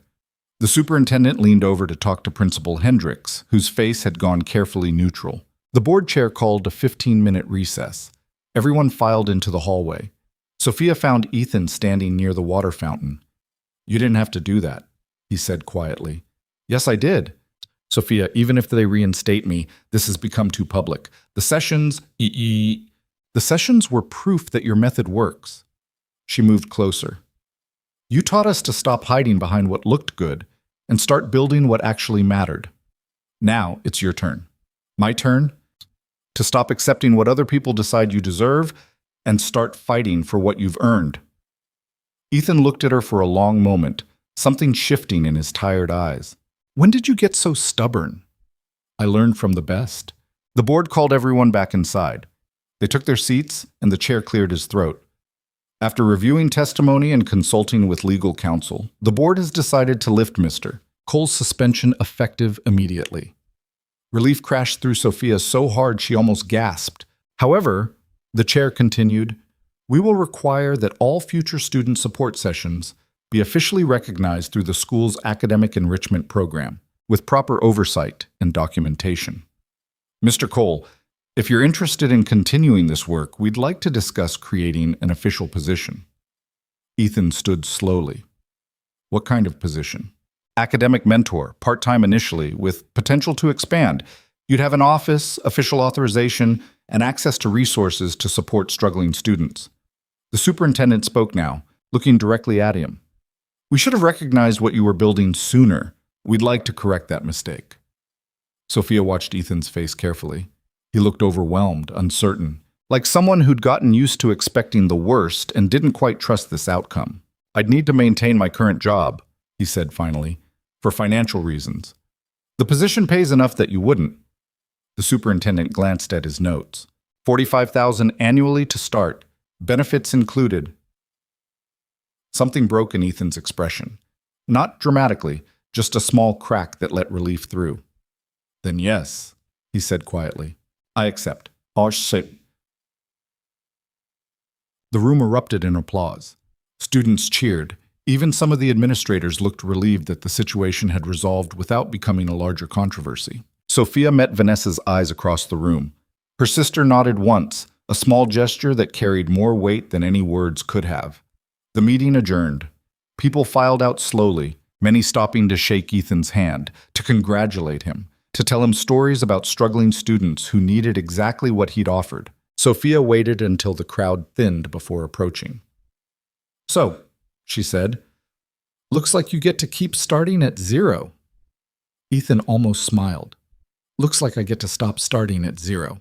Finally build something that lasts. The sessions continue? Officially recognized, properly supported. He shook his head slightly. I keep thinking I'm going to wake up and find out this was temporary. It's not temporary. You earned this. We earned this. He looked at her seriously. None of this happens without your speech, without you being willing to expose yourself to defend something that mattered. Sophia felt her throat tighten. You taught me how. No, I just gave you permission to stop hiding. Ethan picked up his jacket. I need to tell Lily we're not eating ramen for dinner again this week. But tomorrow morning, same time, same place. You all still need to finish this semester strong. He left, and Sophia stood in the slowly emptying room feeling like something fundamental had shifted. Not just for Ethan, but for all of them. They'd fought for something that mattered and won. Proved that starting at 0 wasn't humiliation. It was the beginning of building something real. Outside, Vanessa waited by the car. That was good work in there, Sophia said. I meant what I said, about funding a competing program if they didn't reinstate him. Vanessa unlocked the doors, but I'm glad it didn't come to that. They drove home through quiet streets, the day finally catching up with both of them. You asked me earlier why I cared so much about your grades, Vanessa said suddenly. About your success. You said it was about responsibility. What? That was part of it, but the real reason. Vanessa's hands tightened on the steering wheel. I wanted you to have options I never had. I built my company despite struggling every day with something that should be easy. Reading contracts takes me 3 times longer than it should. I still use audio versions of most documents. I've spent my entire career terrified someone will notice and realize I'm a fraud. Sophia stayed quiet, letting her sister talk. So when I watched you coast through school on privilege alone, wasting opportunities I would have killed for. Vanessa's voice roughened. It felt like you were throwing away something I never had the luxury of accessing. That made me cruel, made me punish you for struggling with something different than what I struggled with. You're not a fraud, Sophia said quietly. You're someone who built an empire despite facing obstacles most people never have to navigate. That's what your janitor would say, that starting from disadvantage just means you have to work harder. He's not my janitor, and yeah, that's exactly what he'd say. Sophia looked at her sister's profile, seeing her properly for the first time in years. Maybe you should come to one of the morning sessions. Learn how to start at zero yourself. Vanessa laughed, actual laughter, rough and surprised. I don't think the school board would appreciate having me in their newly official academic program. Probably not, but the offer stands. They pulled into the estate's long driveway, the house rising before them all glass and steel and carefully maintained distance. But somehow it felt less cold now, less like a monument to wealth, and more like a place where 2 people happened to live who were slowly figuring out how to exist in the same space. That night, Sophia lay in bed staring at the ceiling, replaying the entire day in her mind. The speech, the board meeting, Vanessa's unexpected defense, Ethan's face when he accepted the position. It all felt slightly unreal, like something that had happened to someone else, and she'd just witnessed from a distance. Her phone buzzed with a message from Priya. Same time tomorrow? Sophia smiled and typed back. Same time. We have work to finish. Because that was the truth. The board had reinstated Ethan. The sessions had been legitimized. But the actual work, the daily practice of showing up, being honest, pushing through discomfort toward growth, that never ended. That was the point. Starting at zero wasn't a one-time event. It was a continuous practice of stripping away performance and rebuilding from truth. And tomorrow morning, in a dusty library that would now have official recognition and actual resources, 12 students would gather before dawn to continue that work. Only this time, they wouldn't have to hide. The library looked different with official recognition. Someone had cleaned the windows properly for the first time in years. New chairs replaced the scarred ones. A whiteboard that actually erased cleanly hung on the wall where Ethan had been using one with permanent ghost marks from a decade of abandoned lesson plans. The school had even installed better lighting, fluorescent panels that didn't flicker and hum like the old ones had. But the students who gathered there the next morning were the same. Sophia arrived at 6:15 to find Priya already at a table, bent over her notebook with the kind of focused intensity that meant she'd been writing for a while. Luis showed up 5 minutes later with coffee for everyone. A habit he'd started weeks ago that nobody had asked him to continue, but everyone appreciated. Maya arrived with James, both of them arguing good-naturedly about comma splices. 3 freshmen Sophia barely knew filed in quietly, taking seats near the back like they weren't entirely sure they belonged yet. Ethan arrived last, and that was different too. He wasn't pushing a janitorial cart anymore. He carried a worn leather bag that looked like it had survived a previous academic life. And he wore regular clothes instead of his uniform. Jeans, a button-down that had been ironed but not perfectly, shoes that were practical but not institutional. He looked like a teacher again. "Morning," he said, setting his bag down. His eyes scanned the updated room, lingering on the new chairs, the clean windows. They really went all in, didn't they? Vanessa made sure of it, Sophia said. She called the superintendent twice this week about resource allocation. Your sister's terrifying. Yeah, but she's useful when she wants to be. Ethan pulled out a stack of papers and distributed them around the tables. These are your final essay prompts. You've got 3 weeks until semester's end. The prompt is open-ended on purpose. Write about a transformation you've witnessed or experienced. The only requirement is honesty. No performance, no trying to sound profound, just clear thinking expressed clearly. Luis studied his copy. How long? As long as it needs to be to say what you actually mean. No minimum, no maximum, just tight writing that doesn't waste words. Ethan leaned against the desk at the front of the room. Ethan leaned bold. This is your chance to prove you've internalized what we've been working on, not just to me or your English teachers, but to yourselves. Are you grading these? Maya asked. I'm reading them. Your actual teachers are grading them. He almost smiled. But I'll tell you honestly, whether you're hiding or telling the truth. The session continued like all the others had, writing in focused silence, occasional discussions about word choice or structure, Ethan moving between tables offering guidance that was equal parts encouraging and ruthless. But there was a difference now, something subtle in the way the students carried themselves. They weren't hiding anymore. The secrecy that had defined the early sessions had been replaced by something closer to pride. When the first bell rang, everyone packed up slowly, reluctant to leave. Sophia, hang back a second, Ethan said as the others filed out. She waited until the library emptied, then turned to face him. I wanted to thank you, he said, properly, for what you did at that board meeting, for your speech. You already thanked me, Mpieki. Not really. I acknowledged it. That's different. Ethan sat on the edge of a desk. I spent 2 years believing I was done, that I'd lost my chance to do work that mattered, and the best I could hope for was survival. You reminded me that starting over isn't the same as giving up. Sophia felt her throat tighten. You did the same for me. Yeah, I guess we helped each other figure that out. He looked at her seriously. Your final essay. I want you to write about your sister. About what you discovered when you stopped seeing her as the villain and started seeing her as someone who was struggling too. That feels invasive, like I'm exposing her. Then write it in a way that respects her privacy while still being honest about your own experience. The best writing holds that tension, revealing enough truth to matter without betraying the people you're writing about. What if I can't figure out how to do that?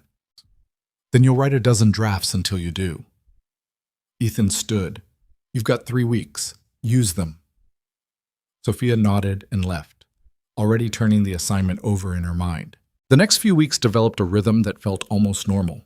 Morning sessions in the library, classes that Sophia actually engaged with instead of drifting through, lunch with Priya and the others where they debated everything from essay structure to whether the cafeteria's pizza counted as actual food. Evenings at home, where she and Vanessa were slowly learning how to exist in the same space without the constant tension that had defined their relationship for years. It wasn't smooth. They still fought, still misunderstood each other, still retreated into their separate corners when conversations got too uncomfortable. But the fights were different now.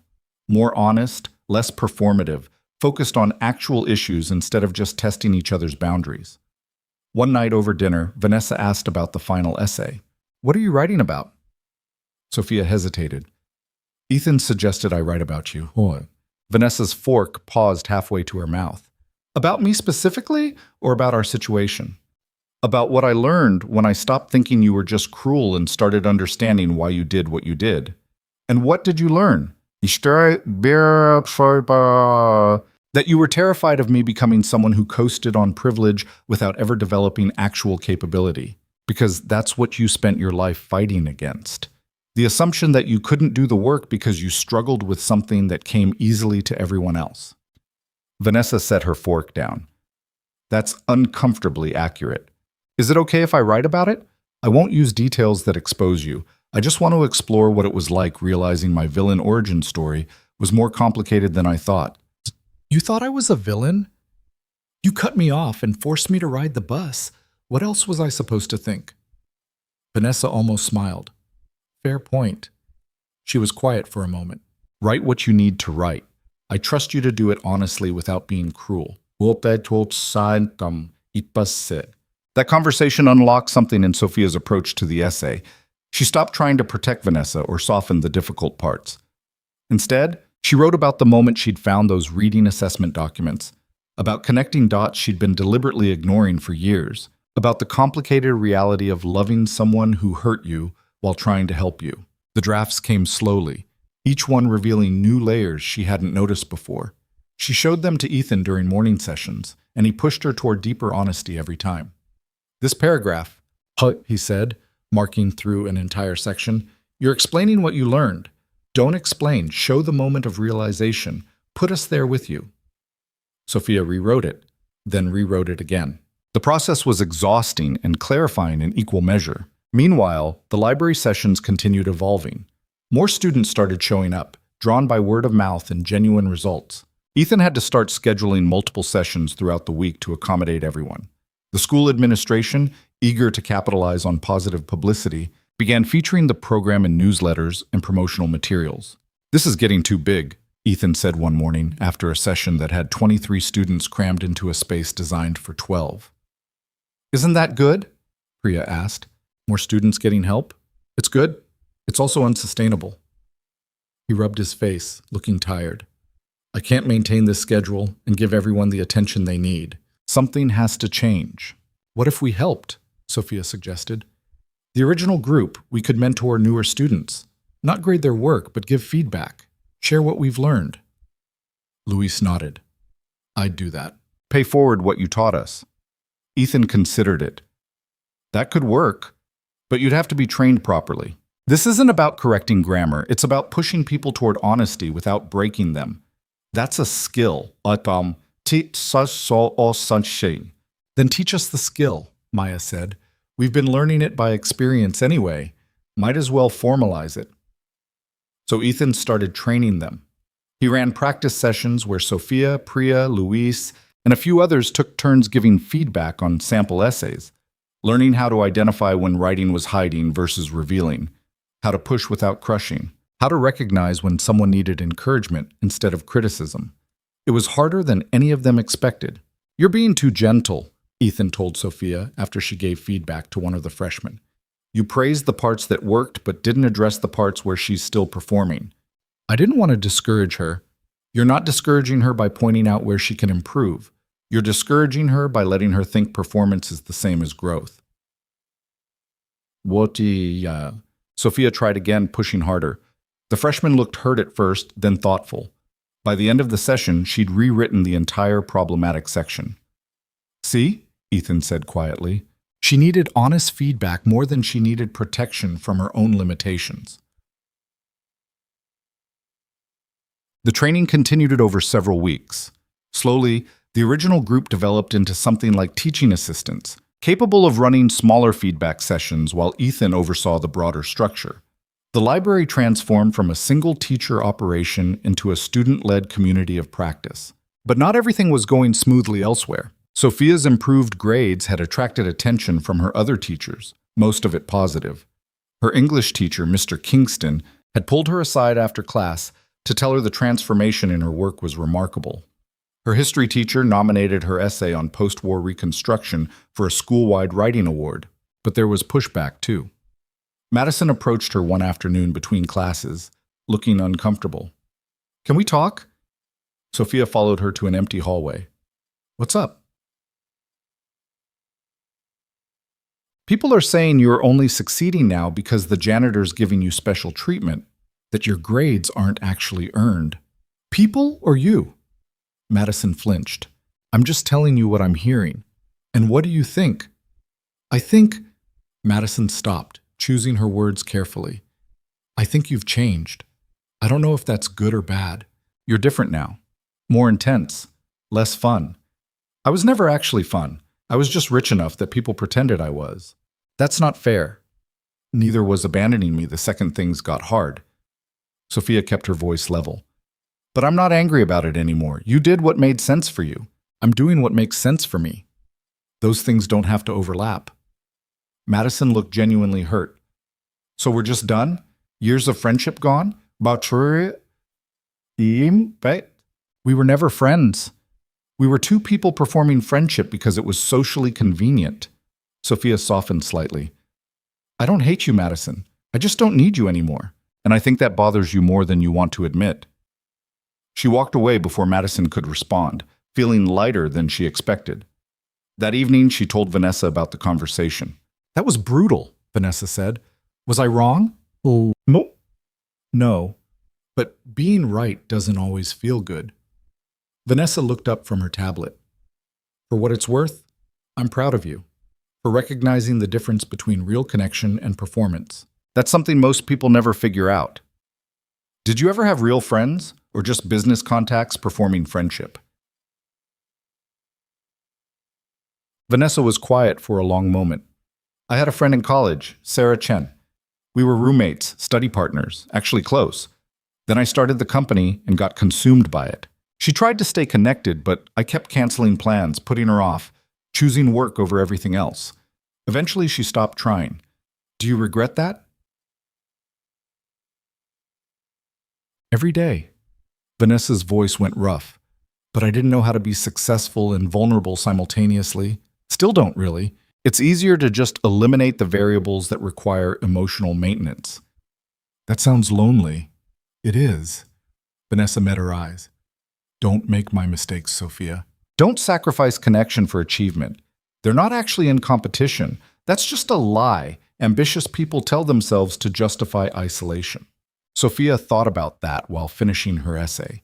She wrote about Vanessa's loneliness, about the cost of building empires while burning bridges, about learning to see her sister as someone who'd survived rather than someone who'd succeeded. The words came easier now, flowing without the constant self-editing that had characterized her early work. 2 weeks before the semester ended, Ethan gathered the original group after a morning session. I need to tell you something, he said. The administration offered me a full-time position, Director of Academic Support, actual salary, benefits, the whole thing. Everyone started talking at once, congratulating him, asking questions. He held up a hand. I haven't accepted yet. The room went quiet. Why not? Priya asked. Because part of the job would be turning this into a formal program with curriculum standards, assessment metrics, documentation requirements, all the institutional machinery that makes programs legitimate, but also strips away what made this work in the first place. Ethan looked at them seriously. Fang. Ethan looked at them. I'd have to stop being responsive and start being consistent. Stop meeting students where they are and start following a predetermined structure. So you're saying no? Luis asked. I'm saying I don't know yet. He rubbed his face. The pay would change my daughter's life. She could do dance classes, summer camps, things I can't currently afford, but I'd be trading the work that actually matters for security that doesn't guarantee impact. Sophia understood the tension in his voice. What does Lily think? She thinks I should take it. She overheard me talking to her grandmother about it and informed me very seriously that dance classes are more important than whatever my job anxiety is about. He almost smiled. 6-year-olds have a way of cutting through complexity. Take the job, monsieur, Maya said suddenly. We'll protect what matters. How? Us. By doing what you trained us to do. Keep the morning session student-led. You handle the institutional requirements. We maintain the actual work. She looked around at the others. We know how this works now. We can teach it to new students the way you taught us. That's a lot of responsibility. You trusted us to give feedback. Trust us to keep building what we started. Priya leaned forward. Besides, this was never just about you. You created the space, but we filled it.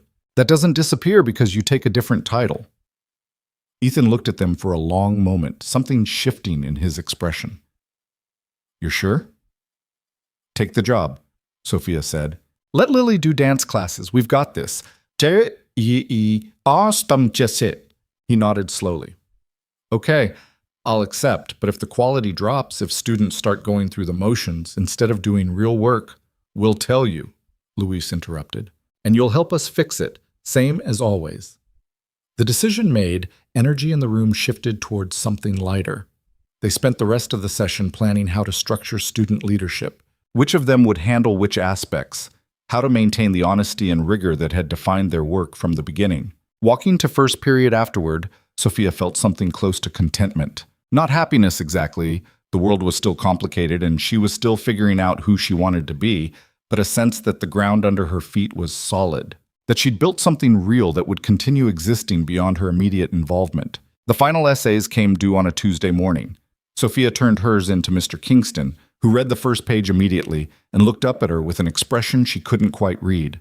"This is about your sister? It's about what I learned from our relationship. Is that okay?" "More than okay." He set it aside. "I'm looking forward to reading the rest." That afternoon, Sophia found Vanessa in her home office and handed her a printed copy. "What's this?" "My final essay. You said I could write about you. I wanted you to read it first before my teacher grades it. If there's anything too invasive, I'll revise." Vanessa took the pages, her expression unreadable. "You don't have to let me edit your work. I'm not asking for edits. I'm asking if I crossed a line." "That's fair." Vanessa glanced at the first page. "Give me an hour. Sophia left her alone and tried to focus on other homework, but mostly just stared at textbooks while her mind raced. She'd exposed truths in that essay that they'd never discussed directly. If Vanessa felt betrayed, if she read it as criticism instead of understanding. An hour later, Vanessa appeared in Sophia's doorway holding the essay. "Well?" Sophia asked, her stomach tight. "It's good. Really good." Vanessa's voice was thick. "You didn't soften anything, but you also didn't make me a villain. You saw me. Actually saw me. Is that okay?" "It's uncomfortable as hell, but yes, it's okay." Vanessa sat on the edge of Sophia's bed. "There's a section where you wrote about understanding that my cruelty came from fear. That watching you coast on privilege triggered something in me because I'd spent my life fighting for capabilities you were wasting." "That part's true, isn't it? Painfully true." Vanessa was quiet for a moment. "Nobody's ever written about me like this. Business profiles focus on my success. They make me sound competent and cold. This makes me sound human? Broken," Vanessa corrected, "but in a way that feels accurate instead of diminishing." They sat in silence for a moment. "I'm going to do something," Vanessa said finally, "and I need you to not make it weird. Okay? I'm going to attend one of Ethan's morning sessions, not to check up on you or insert myself into your space, but because I think I need what he's teaching." Sophia stared at her sister. "Seriously?" "Seriously. I've spent 30 years hiding my struggles behind competence and control. Maybe it's time I learned how to start at zero too." Vanessa stood. "Also, your essay's excellent. Your teacher would be an idiot not to give it top marks." She left before Sophia could respond. The next morning, Vanessa appeared in the library at 6:15, wearing jeans and a sweater Sophia had never seen before, looking decidedly uncertain. The students who were already there did double takes, clearly recognizing the billionaire CEO, but not understanding what she was doing in their space. Ethan handled it smoothly. "Everyone, this is Vanessa. She's here to work on her writing. Same rules apply to everyone. Honesty matters more than polish." Vanessa took a seat near the back and pulled out a notebook. She didn't speak much during the session, just listened and wrote when Ethan gave them prompts. But she stayed the entire time, and when they did the sharing portion where people read their work aloud, she volunteered. Her piece was about building a business while secretly struggling with reading, about the shame of needing audio versions of contracts she was supposed to be reviewing, about the constant fear that someone would discover her weakness and use it to destroy everything she'd built. The vulnerability in her voice was startling. When she finished, the room stayed quiet for a moment. Then Priya said, "That took courage." "It took desperation," Vanessa corrected. "I'm tired of pretending I'm something I'm not."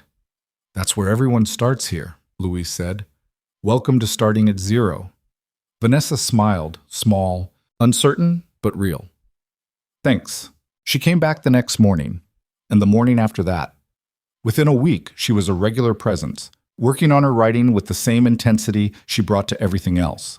The students adjusted quickly, treating her like anyone else in the space, pushing back on her word choices, calling out when she hid behind corporate language, celebrating when she wrote something genuinely revealing. Sophia watched her sister transform in small increments, shedding layers of performance she'd maintained for decades.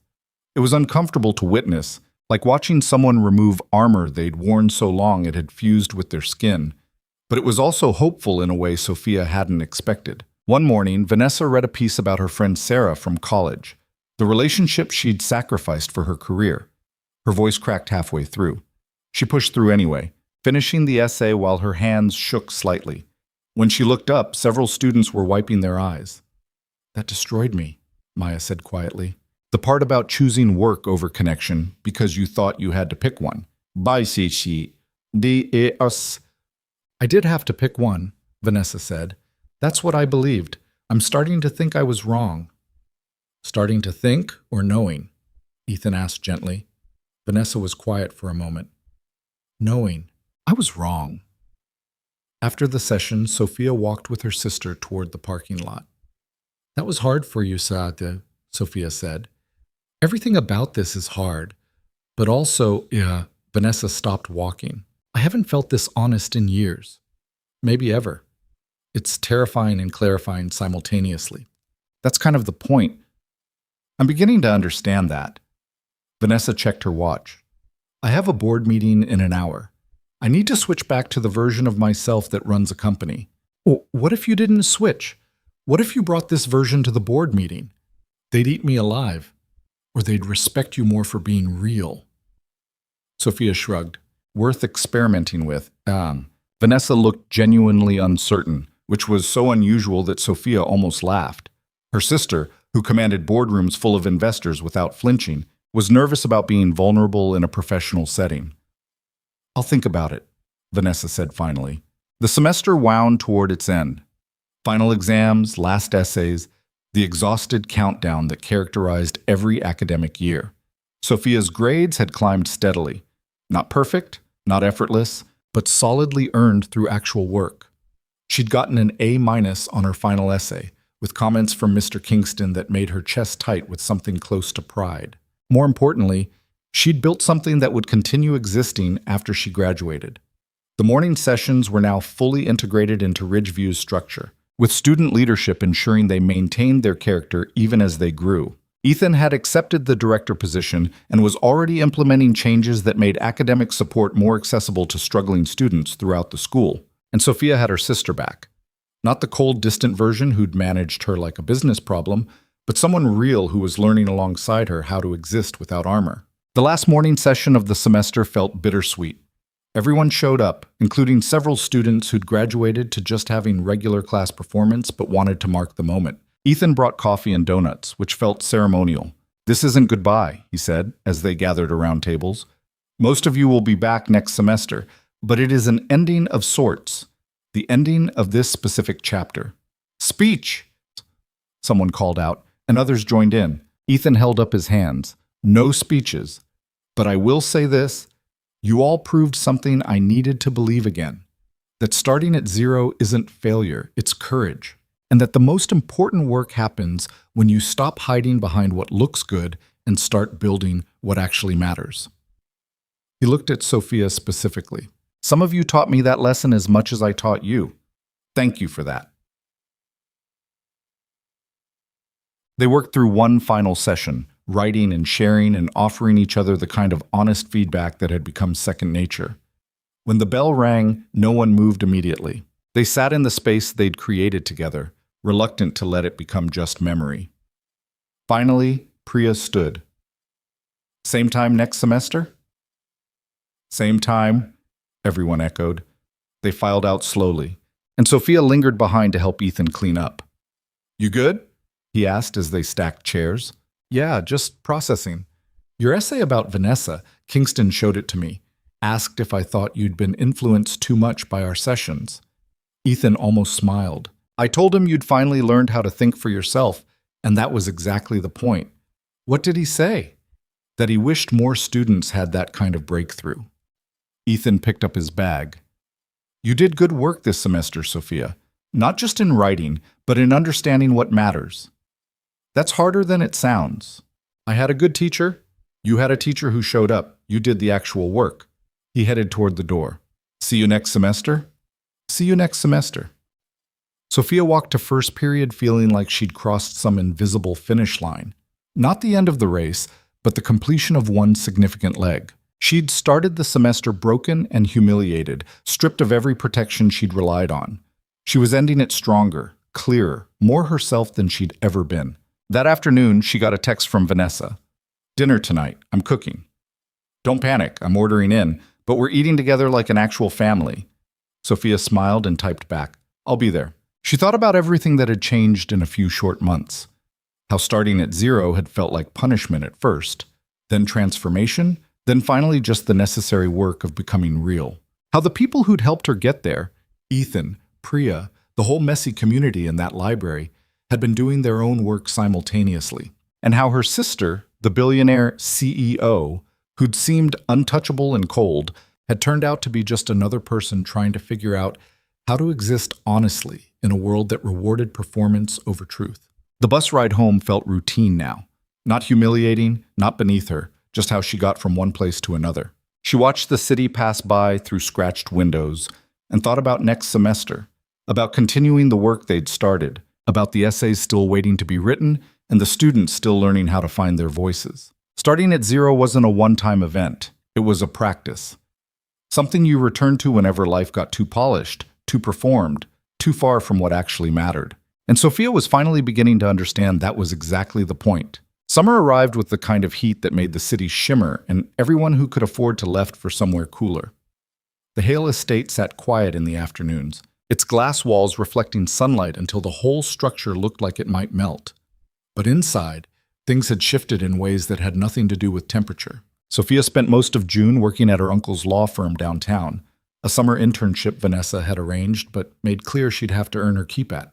The work was boring, filing documents, organizing case files, making coffee runs for associates who barely acknowledged her existence. But she showed up on time every day, took the bus both ways, and didn't complain even when the air conditioning broke during a heat wave and everyone was miserable. On her lunch breaks, she'd sit in the small park across from the office building and write. Not for any class or assignment, just because the practice had become part of how she processed the world now. She wrote about the associates who treated her like furniture, about the paralegal who'd asked if she was the Hale girl, with a tone that made it sound like an accusation, about learning that most work was unglamorous and repetitive, and you did it anyway because that's what adults did. Vanessa had started doing the same thing. She'd show Sophia pages she'd written about board meetings, difficult negotiations, the exhausting performance of running a company while carrying invisible struggles. They'd sit at the dinner table trading notebooks, offering feedback with the same honesty Ethan had taught them both. "This section feels safe," Sophia said one evening, marking through a paragraph in Vanessa's latest piece. "You're describing the meeting, but not how it made you feel." "It made me feel tired. That's not interesting." "Why did it make you tired specifically? What about that meeting drained you in a way other meetings don't?" Vanessa thought about it. "Because I had to read a contract in front of everyone and pretend it was easy. Took me twice as long as it should have. I could feel them getting impatient." Write that. The specific feeling of performing competence while struggling. That's exposing. That's the point. Vanessa rewrote the section, and it was better. More honest. Sophia watched her sister learning the same lessons she'd learned in that library, just later and with higher stakes. They were becoming something neither of them had expected. Actual family instead of two people who happened to share an address. Mid-July, Ethan called a reunion meeting for everyone who'd participated in the morning sessions. Not at school, but at a community center in a neighborhood that hadn't seen significant investment in decades. The building was old but maintained, the kind of place that survived on volunteer work and grant money. Sophia arrived to find 23 students already gathered, plus a few new faces she didn't recognize. "Who are they?" she asked Priya. "Students from other schools. Word spread about what we built. They want to start similar programs." Priya looked simultaneously proud and overwhelmed. "Ethan thought we could share what we learned." Ethan stood at the front of the room looking different again. More rested, less worn down by invisible weight. His daughter Lily sat in the corner drawing elaborate dinosaur scenes, occasionally looking up to monitor her father with the serious attention of a 6-year-old who'd learned early that adults needed watching. "Thanks for coming," Ethan began when everyone settled. "I know summer's supposed to be a break, but I wanted to bring everyone together for 2 reasons. First, to introduce you to students from Lincoln Heights and Riverside Academy who are interested in building writing communities at their schools. Second, to talk about what we're doing next semester and how we keep this growing without losing what made it work. A girl from Lincoln Heights raised her hand. How did you get your administration to support this? Ours barely funds art programs. They're not going to create a whole new position for writing support. We didn't ask for permission initially, Louise said. We just started showing up and doing the work. By the time administration noticed, we had results they couldn't ignore. But you had resources, another student pointed out. Ridgeview's wealthy. Our school's Title I. Different reality. Yes, resources help, Sophia said, but the core work doesn't require funding. It requires showing up and being honest with each other. That's free. They spent 2 hours sharing strategies, discussing obstacles, problem-solving how to adapt their model to different contexts. The students from other schools took notes, asked follow-up questions, pushed back when something didn't make sense for their situation. It felt less like teaching and more like collaborative building. Afterward, Sophia lingered while people filtered out. Ethan was packing up materials, Lily helping by organizing markers into rainbow order. That went well, Sophia said, better than I expected. Ethan glanced at his daughter. Lily, go grab our stuff from the car. I'll be there in a minute. Lily scrambled out, her dinosaur notebook clutched under one arm. She seems happy, Sophia observed. She is. Dance classes started last week. She's terrible at it, but loves it anyway. Ethan smiled.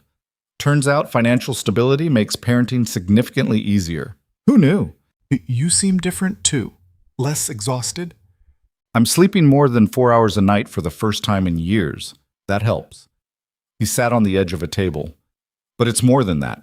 I spent so long in survival mode that I forgot what building towards something felt like. This work, training you all to carry it forward, watching it spread, that's what I got into teaching for originally.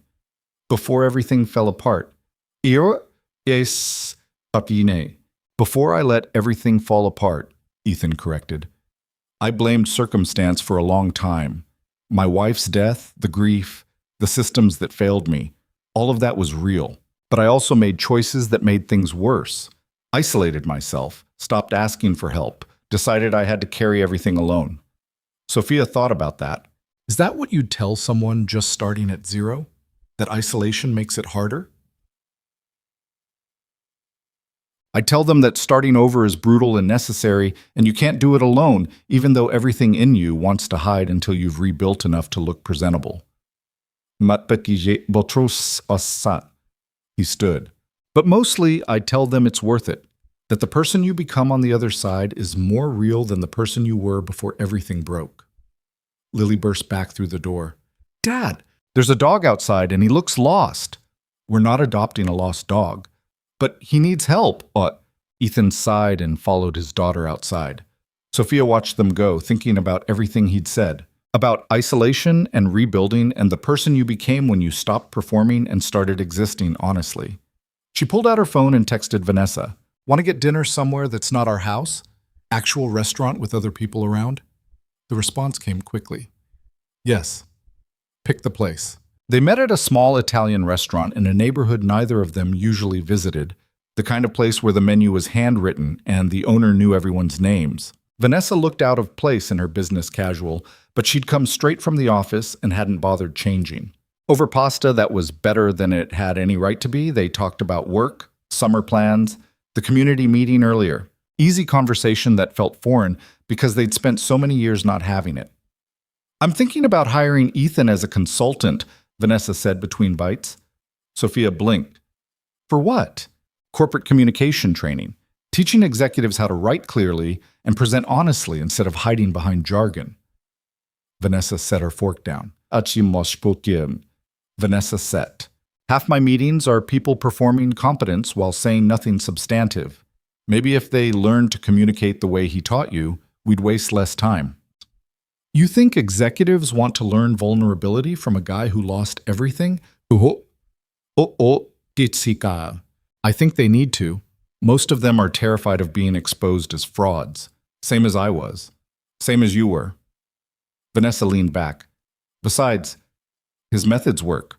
You're proof of that. I'm not sure corporate executives are ready for someone telling them their writing is performative nonsense. Then they'll learn or stay mediocre. Either way, I'm making the offer. Vanessa paused. I wanted to ask you something about next semester. What about it? Yes, I'd like to keep attending the morning sessions, not as a board member or donor or anything official, just as someone working on their writing. She looked genuinely uncertain. Would that be weird? Me being there while you're trying to mentor new students? Sophia considered it. 6 months ago, the idea of her sister invading her space would have felt suffocating. Now it just felt like Vanessa was finally participating in something that mattered, instead of just funding it from a distance. It's not weird, Sophia said, but you have to follow the same rules as everyone else. No special treatment because you're you. I wouldn't want special treatment. Good, because Priya will absolutely call you out if you hide behind corporate language. She's ruthless. Vanessa smiled. I've noticed. It's refreshing. They finished dinner and walked back to where they'd parked, the evening cooling down to something almost comfortable. City sounds surrounded them. Traffic, distant music, people laughing from a bar patio, normal sounds from a normal summer night. I'm sorry, Vanessa said suddenly, for how I handled everything at the beginning of the year, cutting you off without explanation, humiliating you publicly. I convinced myself it was necessary, but it was also cruel. Badishki mushkit. It was necessary, Sophia said. I needed to break before I could rebuild. You just didn't explain that's what you were doing. I didn't know that's what I was doing. I was angry and scared and acting from that instead of thinking clearly. Vanessa stopped walking. I saw you coasting and it triggered every fear I've spent my life running from, that I'd be exposed as incompetent, that people would realize I'd been faking it, that I'd lose everything I built. What? You're not faking it. You built something real. So did you. And I almost destroyed that by trying to force you into a shape that made sense to me. Vanessa's voice went rough. I'm still learning how to be a person instead of just a CEO. It's harder than running a company. Yeah, but you're doing it anyway. Sophia bumped her sister's shoulder. That counts for something. They drove home separately but arrived at the same time, parking in the circular driveway that suddenly felt less like a monument to wealth and more like just where they happened to live. Inside, the house was dark and cool and quiet. They said goodnight and went to their separate rooms, but the distance felt chosen rather than enforced. Sophia lay in bed scrolling through messages from the group. Priya had started a thread about lesson plans for next semester. Luis was asking about structure. Maya wanted to know if they should limit enrollment or let everyone who wanted in attend. The conversation was practical and enthusiastic and completely student-driven. Sophia typed a response about keeping enrollment manageable, but creating a waitlist system so everyone got a chance eventually. Then she set her phone aside and stared at the ceiling, thinking about how much had changed since that morning in early spring when Vanessa had taken everything away. She'd been so angry then, so humiliated, so certain her life was ending when really it was just beginning to be honest. August brought preparation for the new school year. Sophia and the other student leaders met multiple times to organize the morning sessions, create schedules, develop a basic framework that maintained the spirit of what Ethan had built while allowing for growth. They decided on a mentorship model where experienced students would work with small groups of new participants, offering feedback and guidance under Ethan's oversight. We need to be careful, Priya said during one planning meeting. Schools are watching now. If we succeed, they'll try to formalize it to death. If we fail, they'll use it as proof student-led programs don't work. So we don't fail, James said simply. That's not how failure works. It just happens sometimes. Then we fail forward, Sophia said. Make mistakes, learn from them, adjust. That's what Ethan taught us. Mantam. They finalized plans and sent them to Ethan for review. He came back with minor suggestions, but mostly approved everything. The program was becoming theirs in a way that felt both terrifying and right. The week before school started, Sophia was sorting through her closet when Vanessa knocked on her door. Can I come in? It's your house. It's our house, Vanessa corrected, entering. She was holding a folder. I wanted to show you something. Sophia sat on her bed. What is it? An essay I wrote. For myself, not for the morning sessions. About Sarah Chen, my college friend. Vanessa handed over the folder. I sent it to her yesterday. This is her response. Sophia opened the folder and found a printed email. The message was long, emotional, honest about hurt and disappointment and the years of silence between them. But it ended with an invitation to meet for coffee next time Vanessa was in Boston. You're going to see her? I'm flying out next weekend. Vanessa sat in Sophia's desk chair. I don't know if we can rebuild what we had, but I need to try. I've spent too long letting work consume everything. If I can't make space for actual connection, then what's the point of any of this success? Sophia looked at her sister, really looked, and saw someone who was scared but moving forward anyway. I'm proud of you. Don't. I'm terrified I'll get there and realize we have nothing in common anymore. That's possible, but showing up anyway is what matters. When did you get wise? When you forced me to ride the bus and figure out who I was without money protecting me. Sophia handed the folder back. Turns out humiliation builds character. Who knew? Vanessa almost laughed. I'm stealing that for my corporate communication pitch to Ethan. The first day of school arrived with the anxious energy that always accompanied new beginnings. Sophia woke before her alarm, dressed in clothes that were nice but not expensive, and took the bus to Ridgeview feeling like she was heading somewhere that mattered, instead of just going through motions. The library was full by 6:20. Familiar faces mixed with new ones. Freshmen who looked terrified, sophomores who'd heard about the program and decided to try it, even 2 seniors who'd been coasting for 3 years and suddenly realized they needed help. Sophia counted 32 students crammed into a space designed for 20. Ethan stood at the front looking calm despite the chaos. Welcome. For those who are new, this is a writing community focused on honesty over performance. We don't grade here. We push each other toward clarity and truth. If that sounds like something you're interested in, stay. If you just need an easy A, leave now and save us all time. Nobody left. Good. Then let's start with the basic question. Who are you when nobody's watching? The room went quiet. Sophia watched new students shift uncomfortably while veterans pulled out notebooks and started writing. This was always the hardest part, the initial confrontation with honesty. But it was also where everything began. Vanessa slipped in quietly and took a seat in the back. A few students noticed and did double takes, but Ethan handled it smoothly. Vanessa's here to work on her writing same as everyone else. Same rules apply. He turned back to the group. You've got 20 minutes. Write something true. Then we'll share. The room filled with the sound of pens moving across paper. Sophia wrote about summer, about working a boring job and learning that most of life was unglamorous and you showed up anyway. About watching her sister attempt reconnection with someone she'd hurt years ago. About the strange satisfaction of building something that would outlast your immediate participation. When time was up, Ethan called for volunteers. A freshman named Marcus raised his hand hesitantly. I wrote about my dad, he said, voice shaking slightly. About how he works 2 jobs so I can go here and I'm terrified I'll fail and waste his sacrifice. Read it, Ethan said gently. Marcus read. His piece was rough, unpolished, but devastatingly honest about pressure and fear and the weight of other people's dreams. When he finished, several students were nodding. That's real, Louise said. The part about feeling like you're living someone else's life? That hit hard. They spent the rest of the session sharing and responding, creating the same space of vulnerable honesty that had defined the program from the beginning. By the time the first bell rang, the nervous energy had transformed into something more solid. New students left looking thoughtful rather than terrified. Veterans lingered to help clean up and answer questions. That went well, Priya said to Sophia as they packed their bags. Better than expected. I thought we'd lose half of them after Ethan's opening question. The ones who stay are the ones ready to do real work. Priya glanced toward the back where Vanessa was talking quietly with Ethan about something. Your sister's really committed to this, huh? Seems like it. That's good. Means she's not just performing support.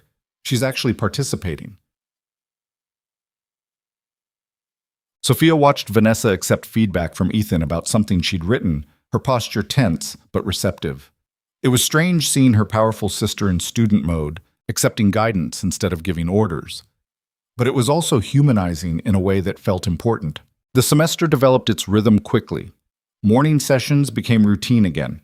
Sophia balanced mentoring newer students with her own coursework, which was significantly easier now that she'd internalized how to actually think instead of just perform thinking.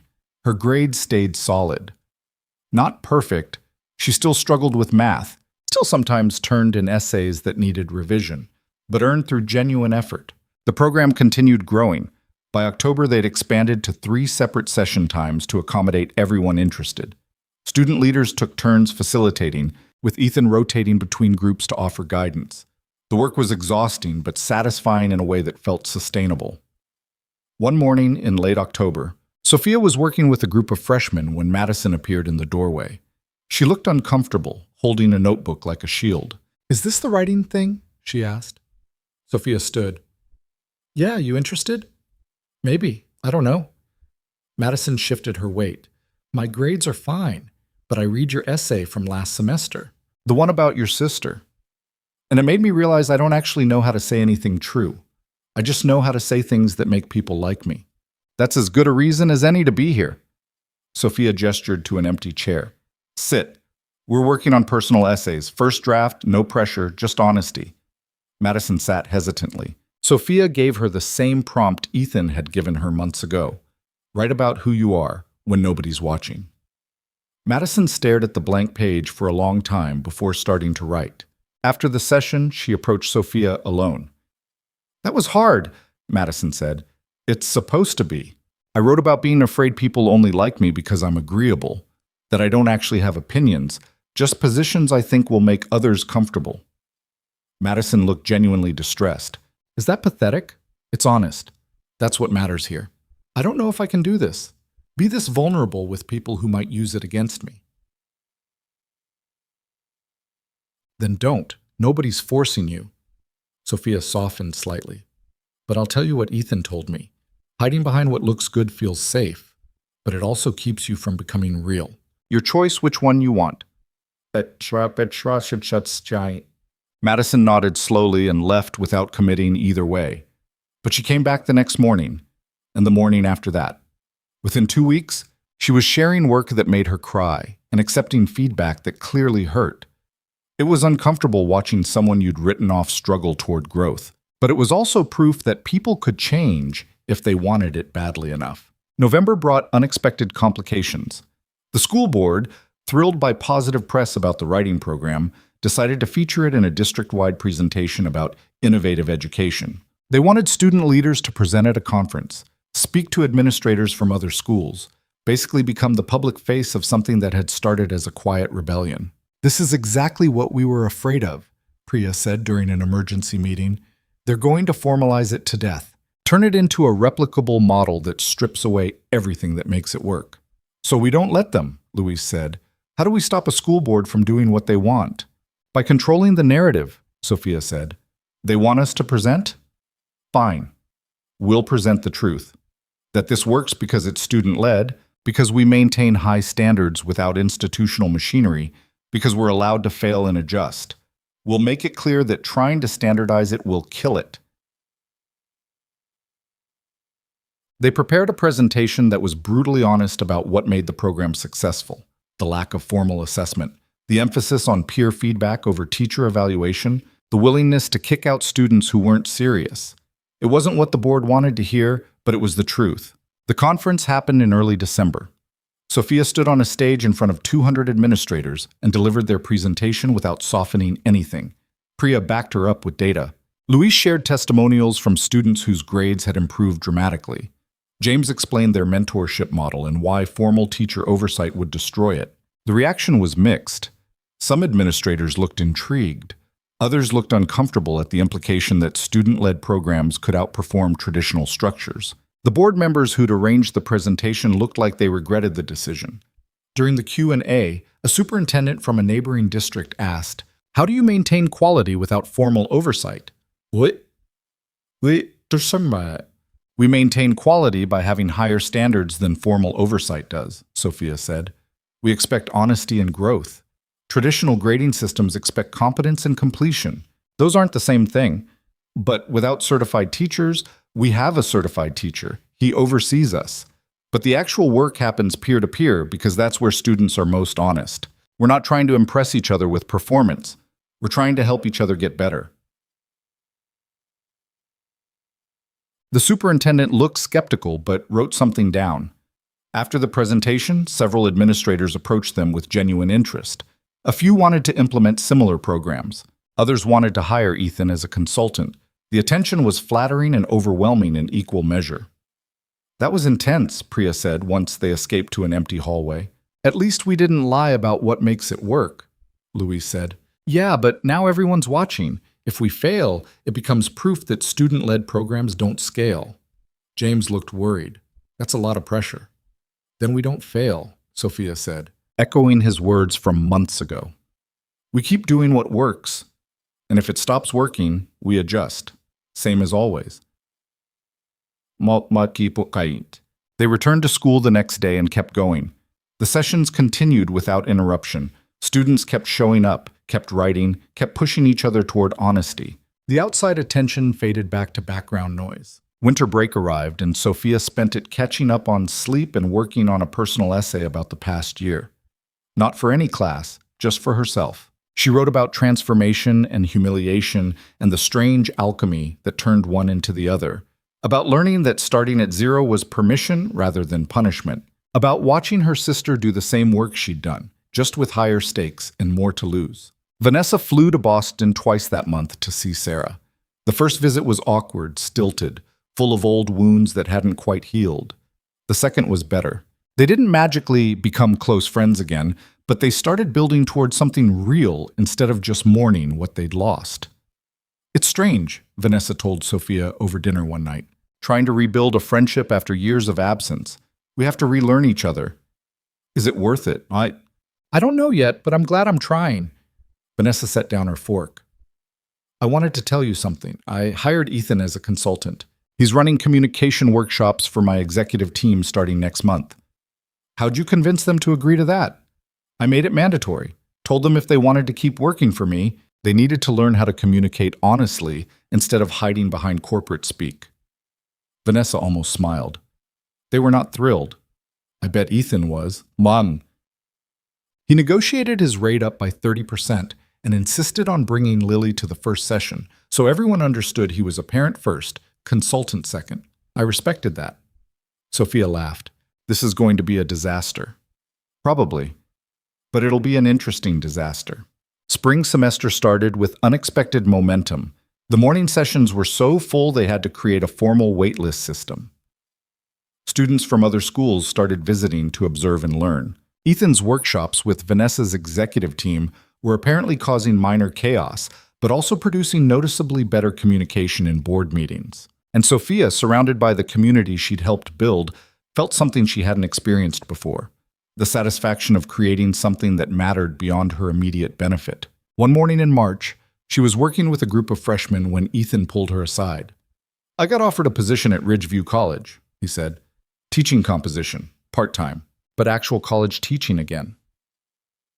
Sophia's heart jumped. That's incredible. Are you taking it?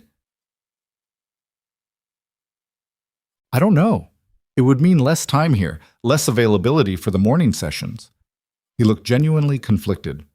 Part of me wants to return to the career I lost, but part of me knows this work is more important. Why can't you do both? Time, mostly. Energy. Lily's activities are increasing. I'm barely managing what I've got now. So we adjust, Sophia said. You've trained us to run this. Take the college position. We'll handle the high school program. You can still advise, still check in, but you don't have to carry the whole operation anymore. You're sure you're ready for that? No, but that's never stopped us before.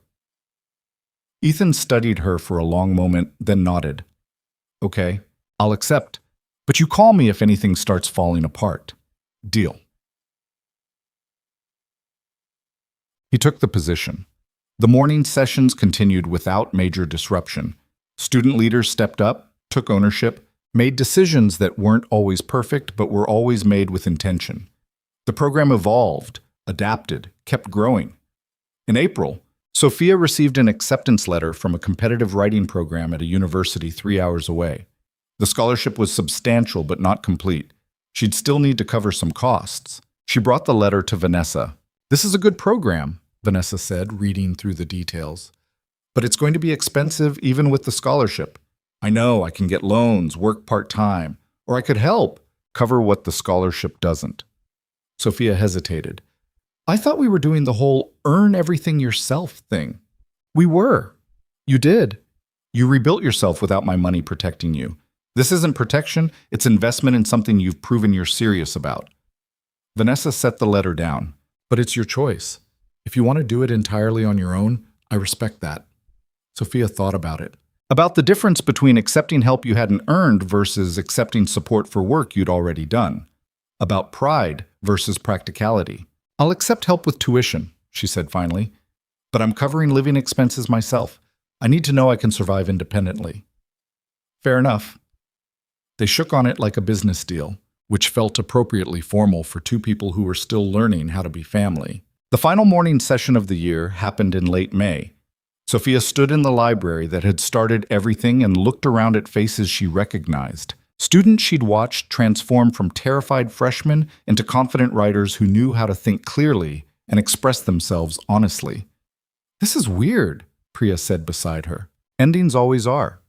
"It's not really an ending. We're just moving to the next thing. You're leaving, going to college. That changes things." "The program doesn't need me anymore. It's bigger than any individual person now." Sophia gestured at the students filling the room. "That was always the point. Build something sustainable that doesn't depend on whoever started it." Ethan appeared, Lily trailing behind him with her dinosaur notebook. "Everyone ready? Ochoiki. Mchini." They gathered for one final session. No formal structure, no specific prompts, just open sharing about what the year had meant to them. Students read pieces about growth and failure and the strange comfort of a space where honesty mattered more than polish. New members talked about discovering their voices. Veterans reflected on how far they'd come since those first terrified attempts at vulnerable writing. When Sophia's turn came, she stood and read an essay she'd written the night before about transformation and community and the difference between starting at zero because life forced you there versus choosing to return there regularly because that's where real growth happened. Her voice stayed steady. The words landed clearly. When she finished, the room stayed quiet for a moment before erupting in applause. Afterward, students filtered out slowly, exchanging contact information, promising to stay connected. Sophia helped Ethan clean up, neither of them saying much because there wasn't much that needed saying. "You did good work this year," Ethan said finally. "We all did." "Yeah, but you took what I taught you and built something bigger than what I started with. That matters." He picked up his bag. "Stay in touch from college. Let me know how the writing program goes. You're not getting rid of me that easily. I'll be back for breaks." "Good, because someone's got to keep these sessions honest when I'm not around." They walked out together into late spring sunshine. The parking lot was full of students heading home for summer, excited voices carrying across pavement that shimmered with heat. Somewhere in the distance, someone was playing music too loud. Life continuing in all its messy, imperfect glory. Sophia found Vanessa waiting by her car. "How was the last session?" Vanessa asked. "Good. Sad. The right kind of both." Sophia tossed her bag in the back seat. "Ready to go?" They drove home together, the route familiar enough that neither of them needed to pay close attention. The city passed by outside, buildings and billboards and people living their private struggles invisibly. All of them starting at zero in their own ways, rebuilding from their own catastrophes, learning the same lessons about honesty and vulnerability that Sophia had discovered in a dusty library before dawn. "I'm proud of you," Vanessa said as they pulled into the driveway. "For everything you built this year, for who you became." "I'm proud of you too, for learning to be vulnerable. That's harder when you've got more to lose." "Everything's harder when you've got more to lose, but it's also more worth doing." They sat in the parked car for a moment, neither quite ready to go inside and let the day become just memory. "What you said in your speech about starting at zero," Vanessa said, "about it being freedom instead of humiliation. I think about that a lot." "Yeah?" "Yeah, because I spent 30 years building walls to protect myself from being exposed. And what I've learned this year is that those walls didn't protect me, they just isolated me, kept me from connecting with anyone real. Vanessa's voice went rough. Starting at zero meant tearing down walls I thought I needed. Turned out I didn't. I just needed courage to exist without them. Sophia reached over and squeezed her sister's hand. We both did. We just figured it out together. They went inside, and the house that had once felt cold and empty now just felt like home. Not perfect, not transformed into some idealized version of itself, but real in a way it hadn't been before. That summer, Sophia worked 2 jobs to save money for college expenses. She wrote every morning before work, maintaining the practice that had become essential to how she processed the world. She stayed in touch with the group, offering feedback on essays they sent her, checking in about how the program was developing for next year. In August, Vanessa drove her to college. They packed Sophia's belongings into the car. Not much, just clothes and books, and the notebooks she'd filled over the past year documenting her transformation. The drive took 3 hours through countryside that gradually shifted from familiar to new. When they reached campus, Vanessa helped her move into the dorm room, meeting her roommate and making awkward small talk that neither of them enjoyed but both endured because that's what the moment required. As Vanessa prepared to leave, she paused at the door. "You're going to be fine here," she said. "I know. And if you're not, call me. Not for money, just to talk." "I will." Vanessa nodded and left before either of them could get emotional about it. Sophia stood in her new room surrounded by unpacked boxes and thought about everything that had led here. The humiliation of having her privilege stripped away. The exhaustion of rebuilding from nothing. The slow discovery that starting at zero wasn't punishment. It was permission to become real.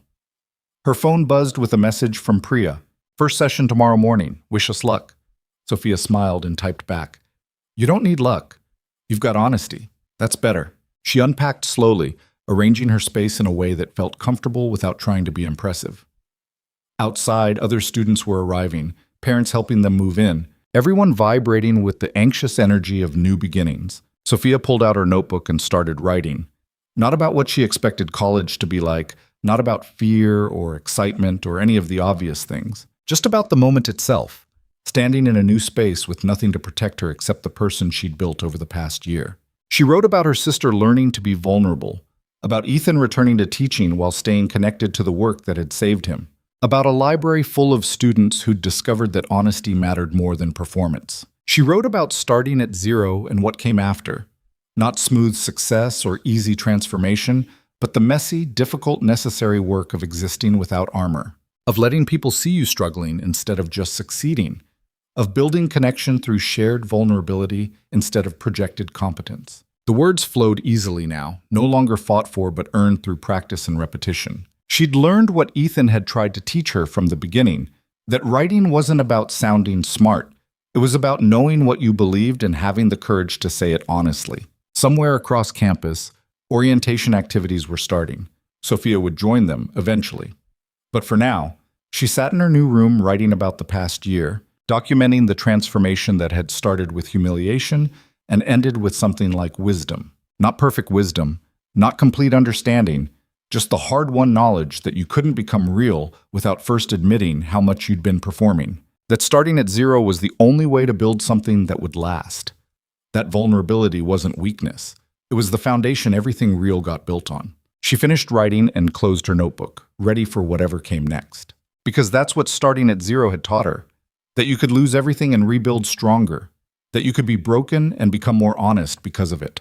That the person you thought you needed to be was usually just armor protecting you from discovering who you actually were. And sometimes, when you were brave enough to strip that armor away and start from nothing, you discovered that nothing was actually everything you needed.